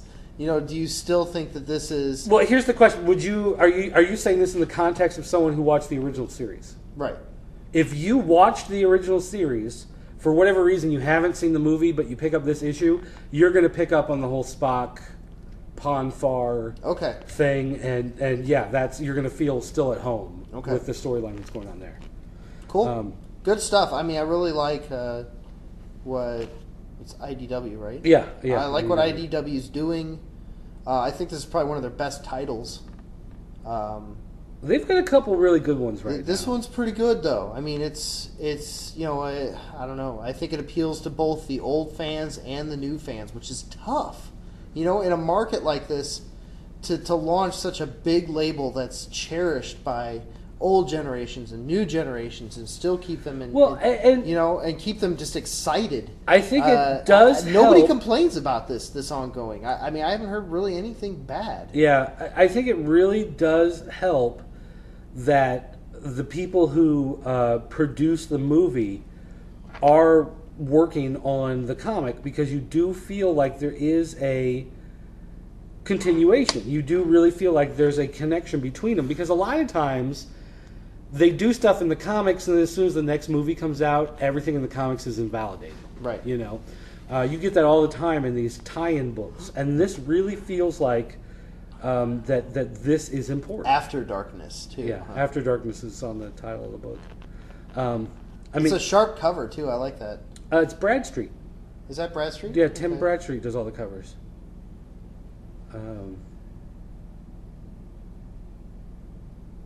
So yeah, we really can't talk much more about it, and I haven't read it yet anyways, so... Star Trek Ongoing. Thumbs up? Absolutely. Thumbs down. Absolutely Okay. thumbs up. Big nerd in me loves that book. Yeah. Much like I do everything Star Trek. Another thing I want to just kind of quickly... I don't want to get too in-depth into it, but another book that IDW is doing that is a You keep bugging me about, like... media tie-in is a Jericho Season 4. Based on a TV show. Continuing the TV show. The writers of the TV show basically are working with IDW to continue as if the TV show was still going. This is what the TV show would have been, is what you're getting in the comic. And the one thing about, I don't know, I forget who the artist is on this now. I'm trying to find it real quick. Jafar.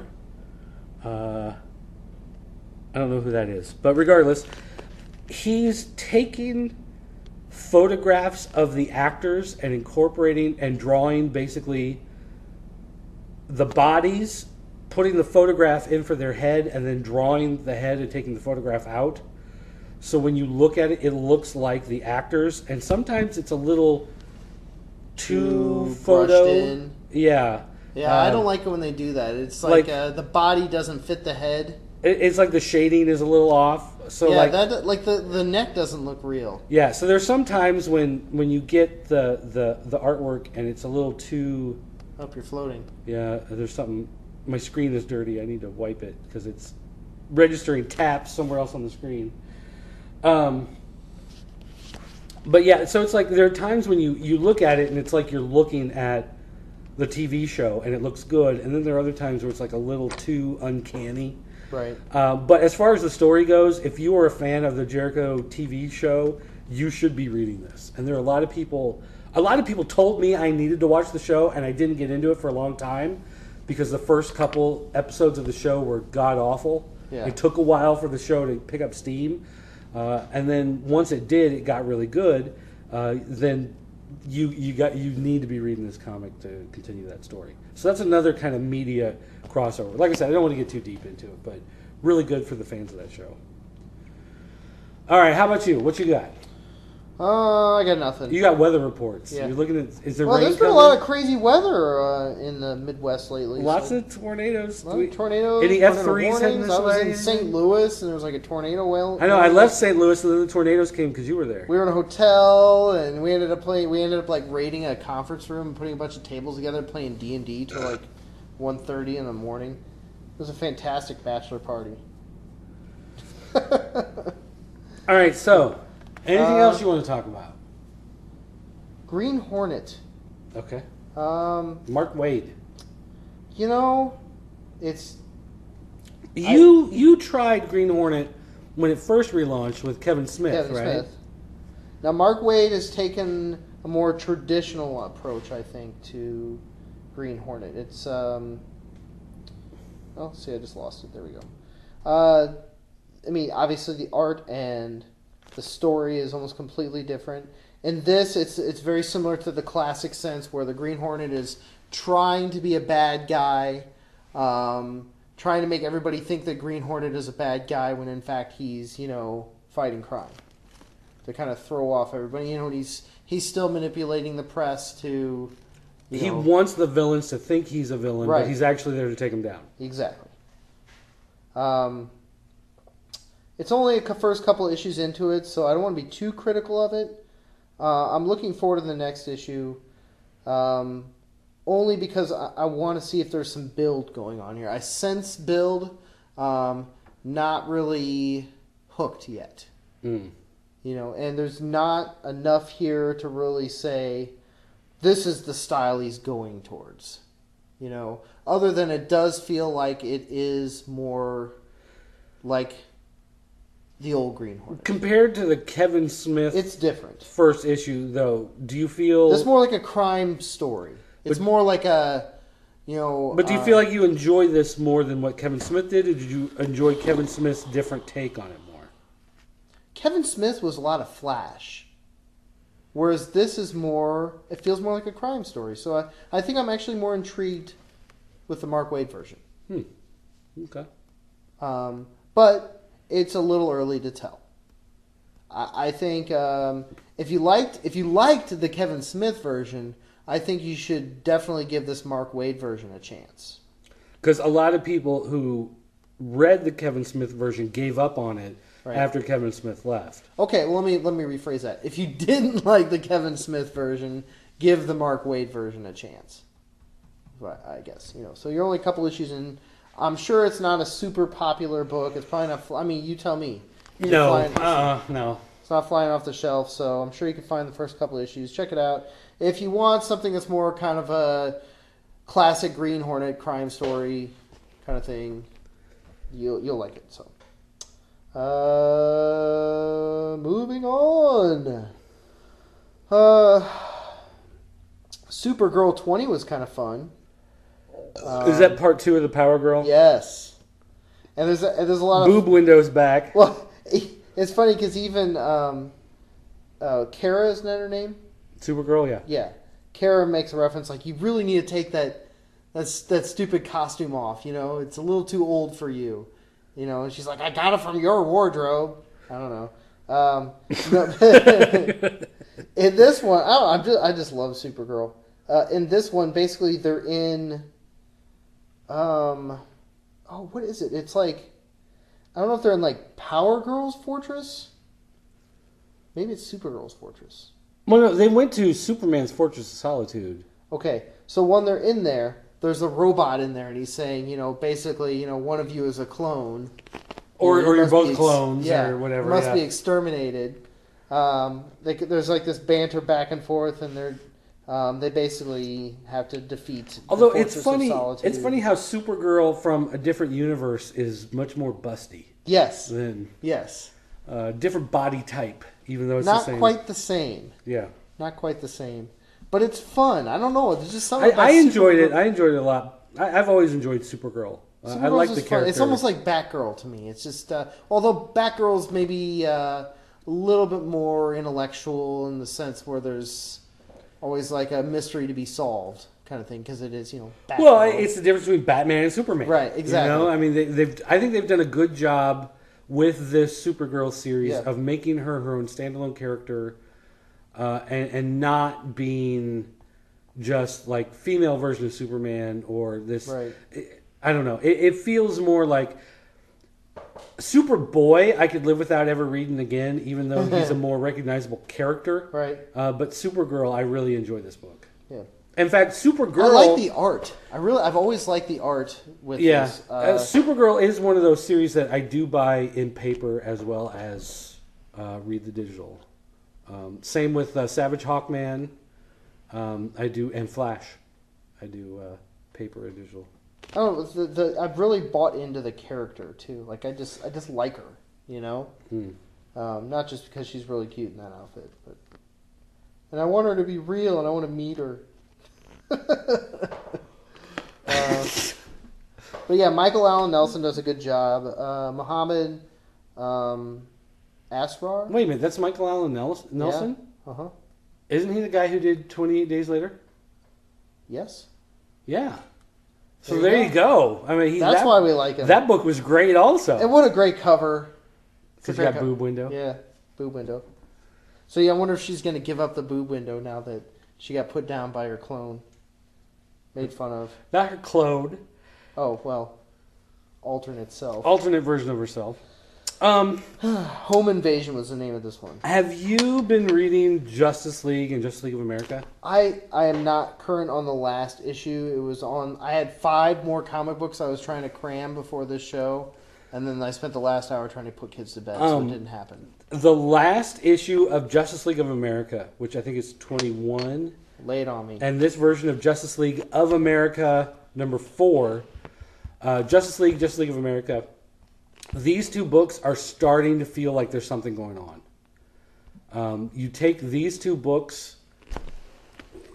One of the things with Justice League is when it started, you had the story with Darkseid, and all the characters came together. And then as soon as that story arc was done, then it was like jump to the present time, right? You know. And you've had like Catwoman, and you've had or not. It's not Catwoman. You had Catwoman. What was it? The tiger lady, Cheetah. You had the Cheetah story for a couple issues, and you know you had the whole thing with the kiss between Superman and Wonder Woman, and you just had all this kind of random stuff kind of going on. The last issue of Justice League, they started to bring all these different threads together, and then in issue 4 of Justice League of America, they started to bring a lot of their threads together. Right. And you start to finally see real teams. The parallel. Well, you start to see the parallel between the 2 books and how the 2 books are starting to converge. Okay. Because coming up this summer is Trinity War, which is going to be Justice League Dark, Justice League, and Justice League of America all somehow coming together into some big war battle, you know. And so they're starting to pull all these different story threads together. And it's getting back to the point where now I'm excited for the books again.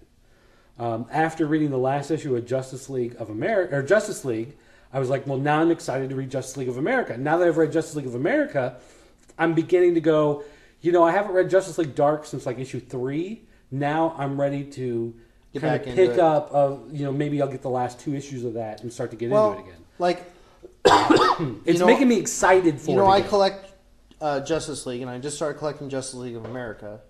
I don't collect Justice League Dark. I just couldn't get into it. Right. So I guess we'll see how I feel about Trinity. One thing about Justice League of America is this happens. Oh.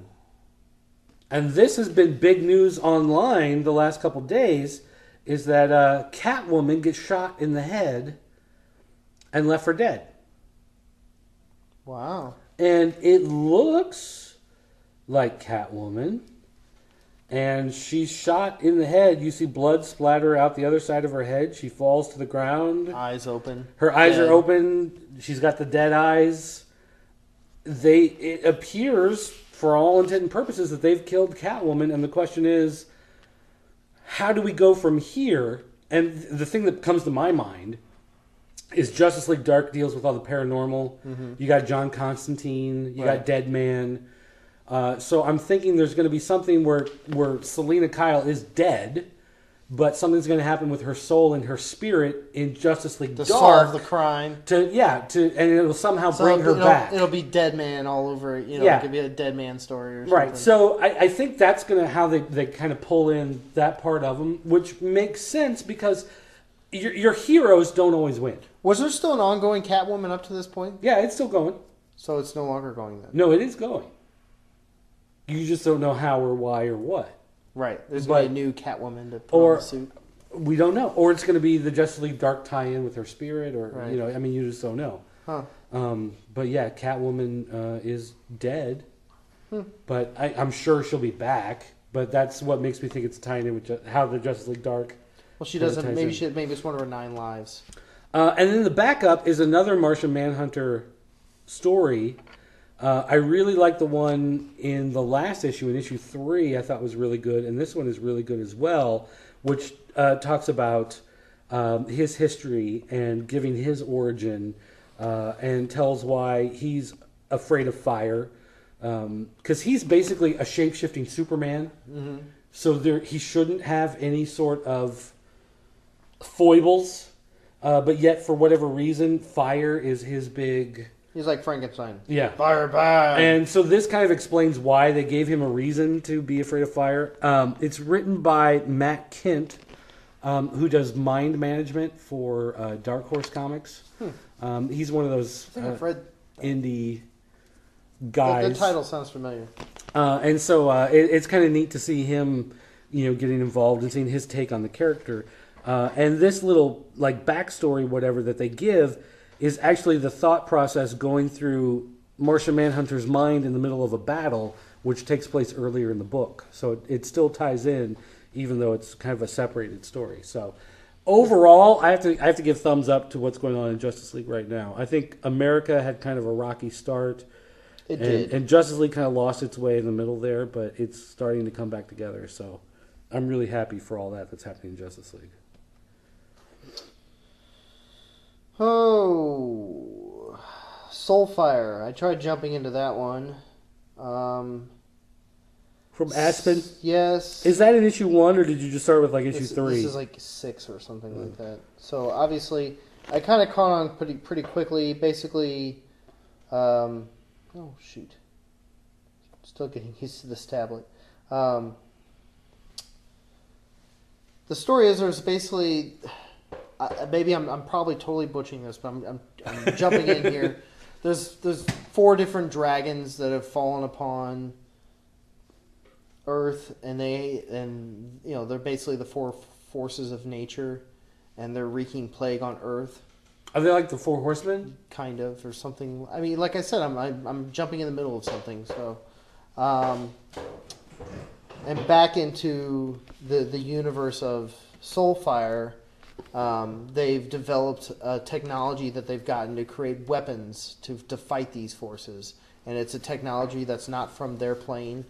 So there's a lot of conflict on whether or not to use the technology because it's not of their magical origin.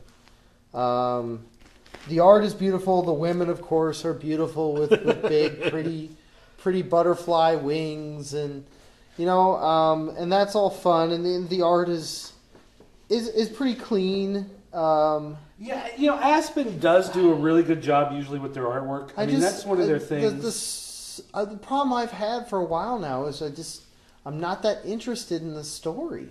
Is it just because you don't know it? Well, no. There's been times where I've gone and read like whole volumes because I wanted to be interested in stuff that was going on in Fathom and Soulfire, and I guess it's a fantasy realm that just doesn't interest me that much. I see the interest. I mean, I see the appeal. I guess it's just not my thing. I don't really have anything really bad to say about it.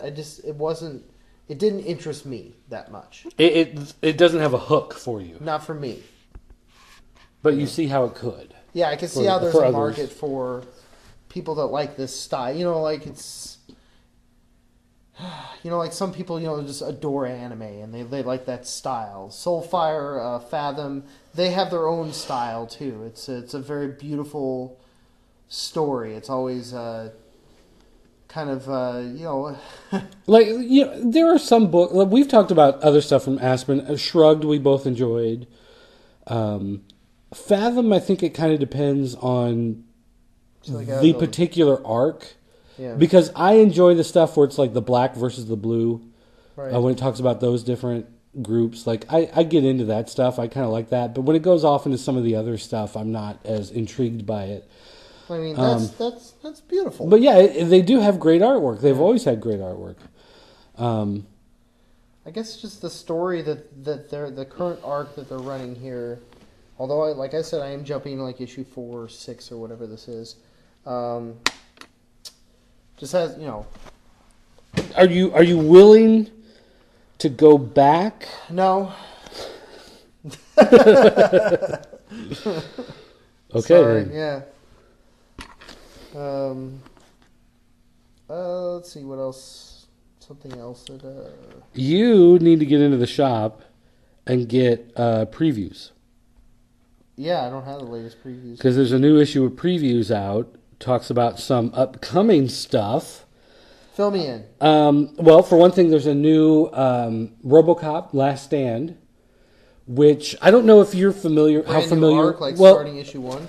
Yeah, I don't know if you're super familiar with RoboCop in general. Well, I mean, other than the movies, no. I mean, Okay, Frank Miller wrote a screenplay for RoboCop 2. Oh, really? And they used it kind of as like the basis that for makes sense because it was pretty dark. Yeah, and violent. But they took his movie and kind of homogenized it and superheroed it, and that's what became the movie on the screen. Several years ago, Avatar took his original script for what he wanted to do for RoboCop 2 and made like a 7-issue or 12-issue miniseries based on his script. And it was one of those things where they started fleshing it out, and they just said this is much more than what one movie would be, because he wrote just like the super big treatment, and basically when he was done with that story, it's on Boom. Yeah, this is coming from Boom. Boom got the rights to it now. Frank Miller, after he wrote, so it's different than Did Boom take Avatar's work and make it Boom, or Boom got the rights to RoboCop? Okay. There's a new RoboCop movie coming out next year, or maybe it's this summer. I don't remember. But there's a new movie coming out rebooting the franchise, and so I think Boom got the rights so that they can do the adaptation of the new movie. But before they get into that, are you excited about the new movie? Not really, based on what I've seen. Yeah. But Frank Miller wrote a continuation of his screenplay from 2. Okay. And that's what Last Stand is. So this would be basically his version of 3. RoboCop 3, if you've ever seen the movie, is terrible. No. It's like ninjas and jetpacks and terrible. His is basically, RoboCop basically turns against OCP and turns against the government, and so they basically want to track him down and destroy him. Right. And this becomes Last Stand. So he's now, instead of the authority figure, he's leading the revolution. more or less. I mean, that's oversimplifying it dramatically, Right. but that's the basic idea. How many issues is this? I'm not sure how many issues, but they haven't. They didn't really give a whole bunch of information out in advance. It was just kind of one of those things where it's like, Frank Miller, RoboCop, buy it, And I'm like, I'll buy it. Yes, I will. Add it to my pull list, man. I'll check it out. So that was one of those big things. Marvel's Infinity is beginning to take shape. Thanos, once again, putting the universe in danger, which, I mean, it ties in with Guardians of the Galaxy movie coming and Thanos, being part of that and probably leading into Avengers 2 and whatever else, you kind of knew that was going to be happening, and they're kind of pushing for that, starting now in previews. So that's something to look forward there. But one of the big things is, did you go to the Dark Horse panel at C2E2? No. Okay. One of the things that they announced is that Art Baltazar and Franco, the guys who did Tiny Titans and Superman Family Adventures, they've got their new book, Aw Yeah Comics. Mm-hmm. They made a deal with Dark Horse to do Itty Bitty Hellboy. And it is a comedy book for all ages based off the Hellboy universe. So I can read Hellboy to my children Exactly. before they go to bed? Yes. Wow. And they showed off some of the characters and some of the stuff at C2E2, and it's... Was Ron Perlman present? No, he was not there. But he was there at the con. But he was not at their panel. Yeah. But anyway, it was... I'm buying this. Like, I'm definitely buying. I will buy this in digital and in print. Wow. I will give the print copy to my kids and read Pretty the digital. stoked, huh? Yeah, I'm excited for that. That looks like so much fun. Yeah, I can't wait for that to come out. Another thing, this is kind of weird. There's a thing going on with Dark Horse. They're bringing back a character called Captain Midnight. Uh-huh. Captain Midnight was a character in, I think, the 20s or 30s. It was originally radio serials. Okay. It became comics for a while, and then the comic book company that was publishing it went out of business, and the character became public domain. So anybody who wanted to do a Captain Midnight comic could just grab the character and do stories with it. Mm-hmm. And there have been a couple people, mainly there's a guy named Jay Piscopo, does a bunch of comics with Moonstone, I think, where he deals with kind of those 40s characters, kind of that noir feel. So could anybody finally say, no, it's now mine? Here's what happened. Dark Horse, somehow they got the trademark to the name Captain Midnight. So they're printing a book called Captain Midnight. Mm-hmm. If anyone else uses the character, even though the character's in public domain, they can't call their book Captain Midnight. And if they have the character, I think they can only refer to him as the Captain. Right. They can't actually call him Captain Midnight. Wow. So it's like this one of those weird like copyright trademark things going on in the world of comics, which I know is only exciting to about 10% of the people who buy comics, but that's one of those things for me. Like I'm trying to wrap my head around, but I like the character, like Captain Midnight. I like the character of him. Is he like a Buck Rogers kind of character? Well, he's like Ace Fighter Pilot. Okay. He's like, you know how Batman is like this ninja acrobat, like he's the perfect human right gymnast. Captain Midnight is like the perfect human pilot. Like no one is a better pilot. Can fly anything. Kind of like a Green Arrow with arrows. Right. Like he has no superpowers. He's just really good at arrows. Captain Midnight has no superpowers. He's just really good at flying airplanes. But it opens itself up to a lot of that kind of neat stuff. DC with Trinity War, they're kind of getting deeper into that now. The Secret Society, which is a group of villains that you see in Justice League of America, is somehow behind this push. One of the things in Justice League Dark 23 is it says the Justice League continues to fracture as the murder of a hero is solved. Ooh.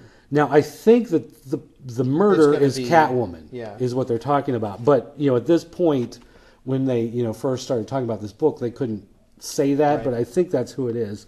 So at this point, they're Well, figuring out it's that when you told me that was what happened to her, that was going to lead into this Trinity War. Right. So obviously there's a lot of finger pointing and who did it. We got to solve it. And also, DC is releasing a director's cut of the first issue of Trinity War. This book is actually, I think they're like at issue 3, whatever, into the story. But they're releasing the book with the original pencils. So they're going to reprint the original pencils, which I always find intriguing to look at pencils and then finished artwork. Because it's more artist stylized based. And you can kind of see like how the progression goes through the different characters and everything. But I mean, those are just some of the things that stood out for me as some of the bigger, more interesting stuff. World's Finest, Power Girl still has her boob window outfit, so the outfit sticks. So you're welcome. Thank you. Now you can rest easy knowing the Power Girl's boob window is sticking around. Not a lot of Superman build-up with a movie coming out. Well, they have a new Superman series that's going to be premiering. Called But nothing Superman... like, for example, IDW and Star Trek. I mean, good grief. But I mean, but the movies are like Man of Steel is its own thing. Kind of like how Dark Knight Rises, Batman Begins was its own thing. Like the Chris Nolan version of Batman was not Batman from the comics. And the Superman that's in Man of Steel is not Superman from the comics. Right. It's its own standalone character. So they are doing Batman Superman as a new ongoing series. A couple years ago, they did Superman Batman as an ongoing series. They did like 80 issues or whatever. Right. Now they're going to be doing Batman Superman. Cool. Combining the two characters together. They do have Superman Unchained, which is that Scott Snyder? Yeah, Scott Snyder doing Superman. With Jim Lee doing the artwork. Ooh, I'll definitely buy it. So there's that. No Django, as far as I know, in Superman Unchained. Great movie. Batman Incorporated is getting a special, and Bat Cow is going to be in the special. So I'm buying 2 of that one. I hope the girl Zoe from Rachel Rising finds Bat Cow and kills Bat Cow. I hope she kills you. Great. Now I'm going to have that in my dreams tonight. You got anything else for listeners? No, I think I'm about ready to wrap it up. It's now 12:30. Yeah. So it's past midnight. I better eat something, turn in my gremlin form. Yep. No, but so I mean, this episode was definitely kind of a catch up. We had to catch up. We had a lot of stuff that we've had to skip. We haven't talked comics together in a while. It's been a long month. One thing I want to do next time we do a Comiholics is I want to get some of the news stories of stuff that's happening in comics to sit and talk about. Okay. Sure. Because we don't really get a chance to get into some of that stuff, like writers quitting books and artists who get into fights at Comic-Con. The Perez Hilton version. Well, I wouldn't go that far. I don't want to take MS Paint and write slut on top of somebody's picture, but there is one more thing. Oh, look, a bag. This is a bag. A Walgreens bag. Everybody else left. It's a garden gnome. I want to open a couple of these here. What is it? Is it Big League Chew? No. You can have a couple of these. I'm going to open a couple of Noggins? these. Yeah. Tell everybody what this is. Heads Describe will it. roll. It's a Marvel. It's for 4 years old and 4 years and older. Collect all 45. These are little plastic Marvel characters that look like deformed heads of Marvel characters. If you're familiar with Go-Go's Crazy Bones, okay. or so I've got Rogue. I've got Iron Man and Hulk. Rogue and like if you can imagine Phoenix. little Jean cartoony. Grey. Little cartoony. Can I open another one? Yeah, go ahead. Versions of Gotta these get the characters. wrapper noises in there, just make it. That's right, we are taking them out of the card. Out of the bag. Bag. Off the card, out Off of the the bag. card, yeah. I got another Who's Hulk. this? I got Daredevil. the exact same pack. Oh, really? Here, have a Hulk and Iron Man. Oh, here's Venom. That's not bad. Daredevil and Venom. It's kind of cool. Have a Hulk and Iron Man. Ugh, Iron Man. Don't get me started. I got a couple How more. much are these? These were on clearance for like 99 cents. They look like little candies, though. Oh, I Beast. wouldn't Check out. give this to small children. There's Beast and Storm. Here, And- Venom's gonna come over and harass Beast and Storm. I'll take Venom. No way. Venom's mine. I'll give you this Iron Man. Oh, no, I already have an Iron Man. What is this one? This is Juggernaut and Wolverine. Here, you want my Daredevil? I'll take Daredevil. Here, you can't Daredevil. I don't like that Daredevil. Oh, look. We're already starting a little war here. So these little guys, apparently, noggins. No, sir, I didn't see you playing with your dolls again, sir. You can line them up on the table, flick them at each other in order to knock them down like little so it's bowling like- things. Well, like dominoes. Slam dunk, where you take a cup and try to throw them in. Whoa, that's- Doc Ock looks cool. I like Doc Ock. Yeah, oh, there's a checklist on the other side, isn't there? Yeah. There's a clear invisible woman. Well, was that supposed to be Black Spider and not Venom? No, that's Venom. Oh yeah, there's a black Spider-Man and a Venom. Yeah. Captain America looks kind of cool. Some of these are kind of hit and miss. Galactus looks alright. Sabretooth looks wrong. Magneto. Spider-Man looks wrong. Black Panther looks good. Thor looks awesome. Oh, Punisher's got a gun. Oh, does he? Oh, yeah, I he wish does. I had Punisher. Oh. Doctor Doom's kind of cool. So some of these are kind of cool, and some of them kind of... Mr. Fantastic looks pretty cool, actually. Spider-Man looks kind of weak, actually. Yeah. Silver Surfer's a blob on a surfboard. Yeah, some of these are just kind of like a big blob. Huh. Well, very cool. Actually, we were heading out of town, and these were 49 cents on clearance. We were heading out of town on our trip, and I had to stop at Walgreens to get an adapter for the cigarette lighter for USB Right. charger. Sure. And I saw these on clearance, so I just grabbed a whole bunch and threw them in the bag.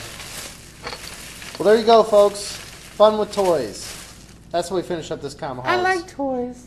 I like toys. So thank you very much for listening. And we took no pictures during the entire recording. No, there are So- people. When I said to a couple people that we were going to this audio format, they go, "Well, I like to go through YouTube."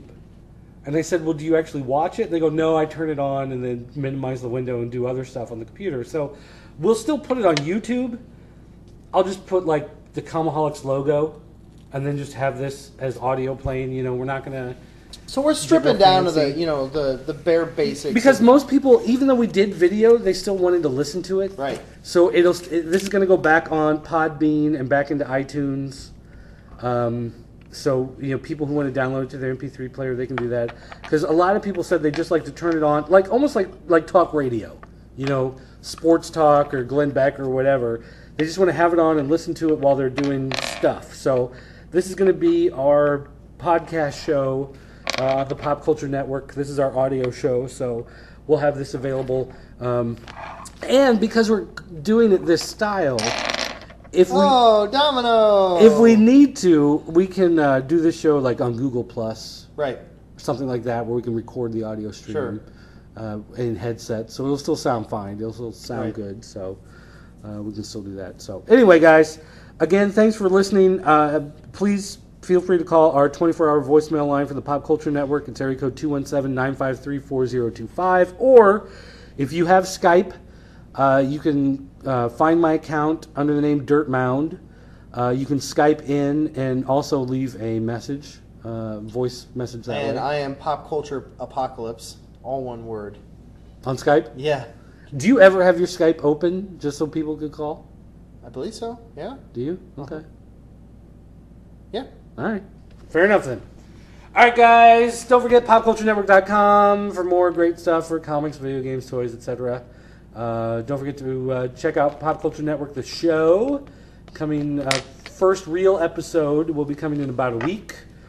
Probably going to be talking about Xbox One, talking about San Diego Comic-Con toy exclusives, and Killen and I are going to sit down and play 24, the action card game, based off the Kiefer Sutherland TV show. Wow. Yeah. We found a copy of that at Five Below. So, all right, guys, thanks for listening, and I'm going to poop, so we're going to talk to you next time. And, I'll make sure it's toilet paper. Bye, guys.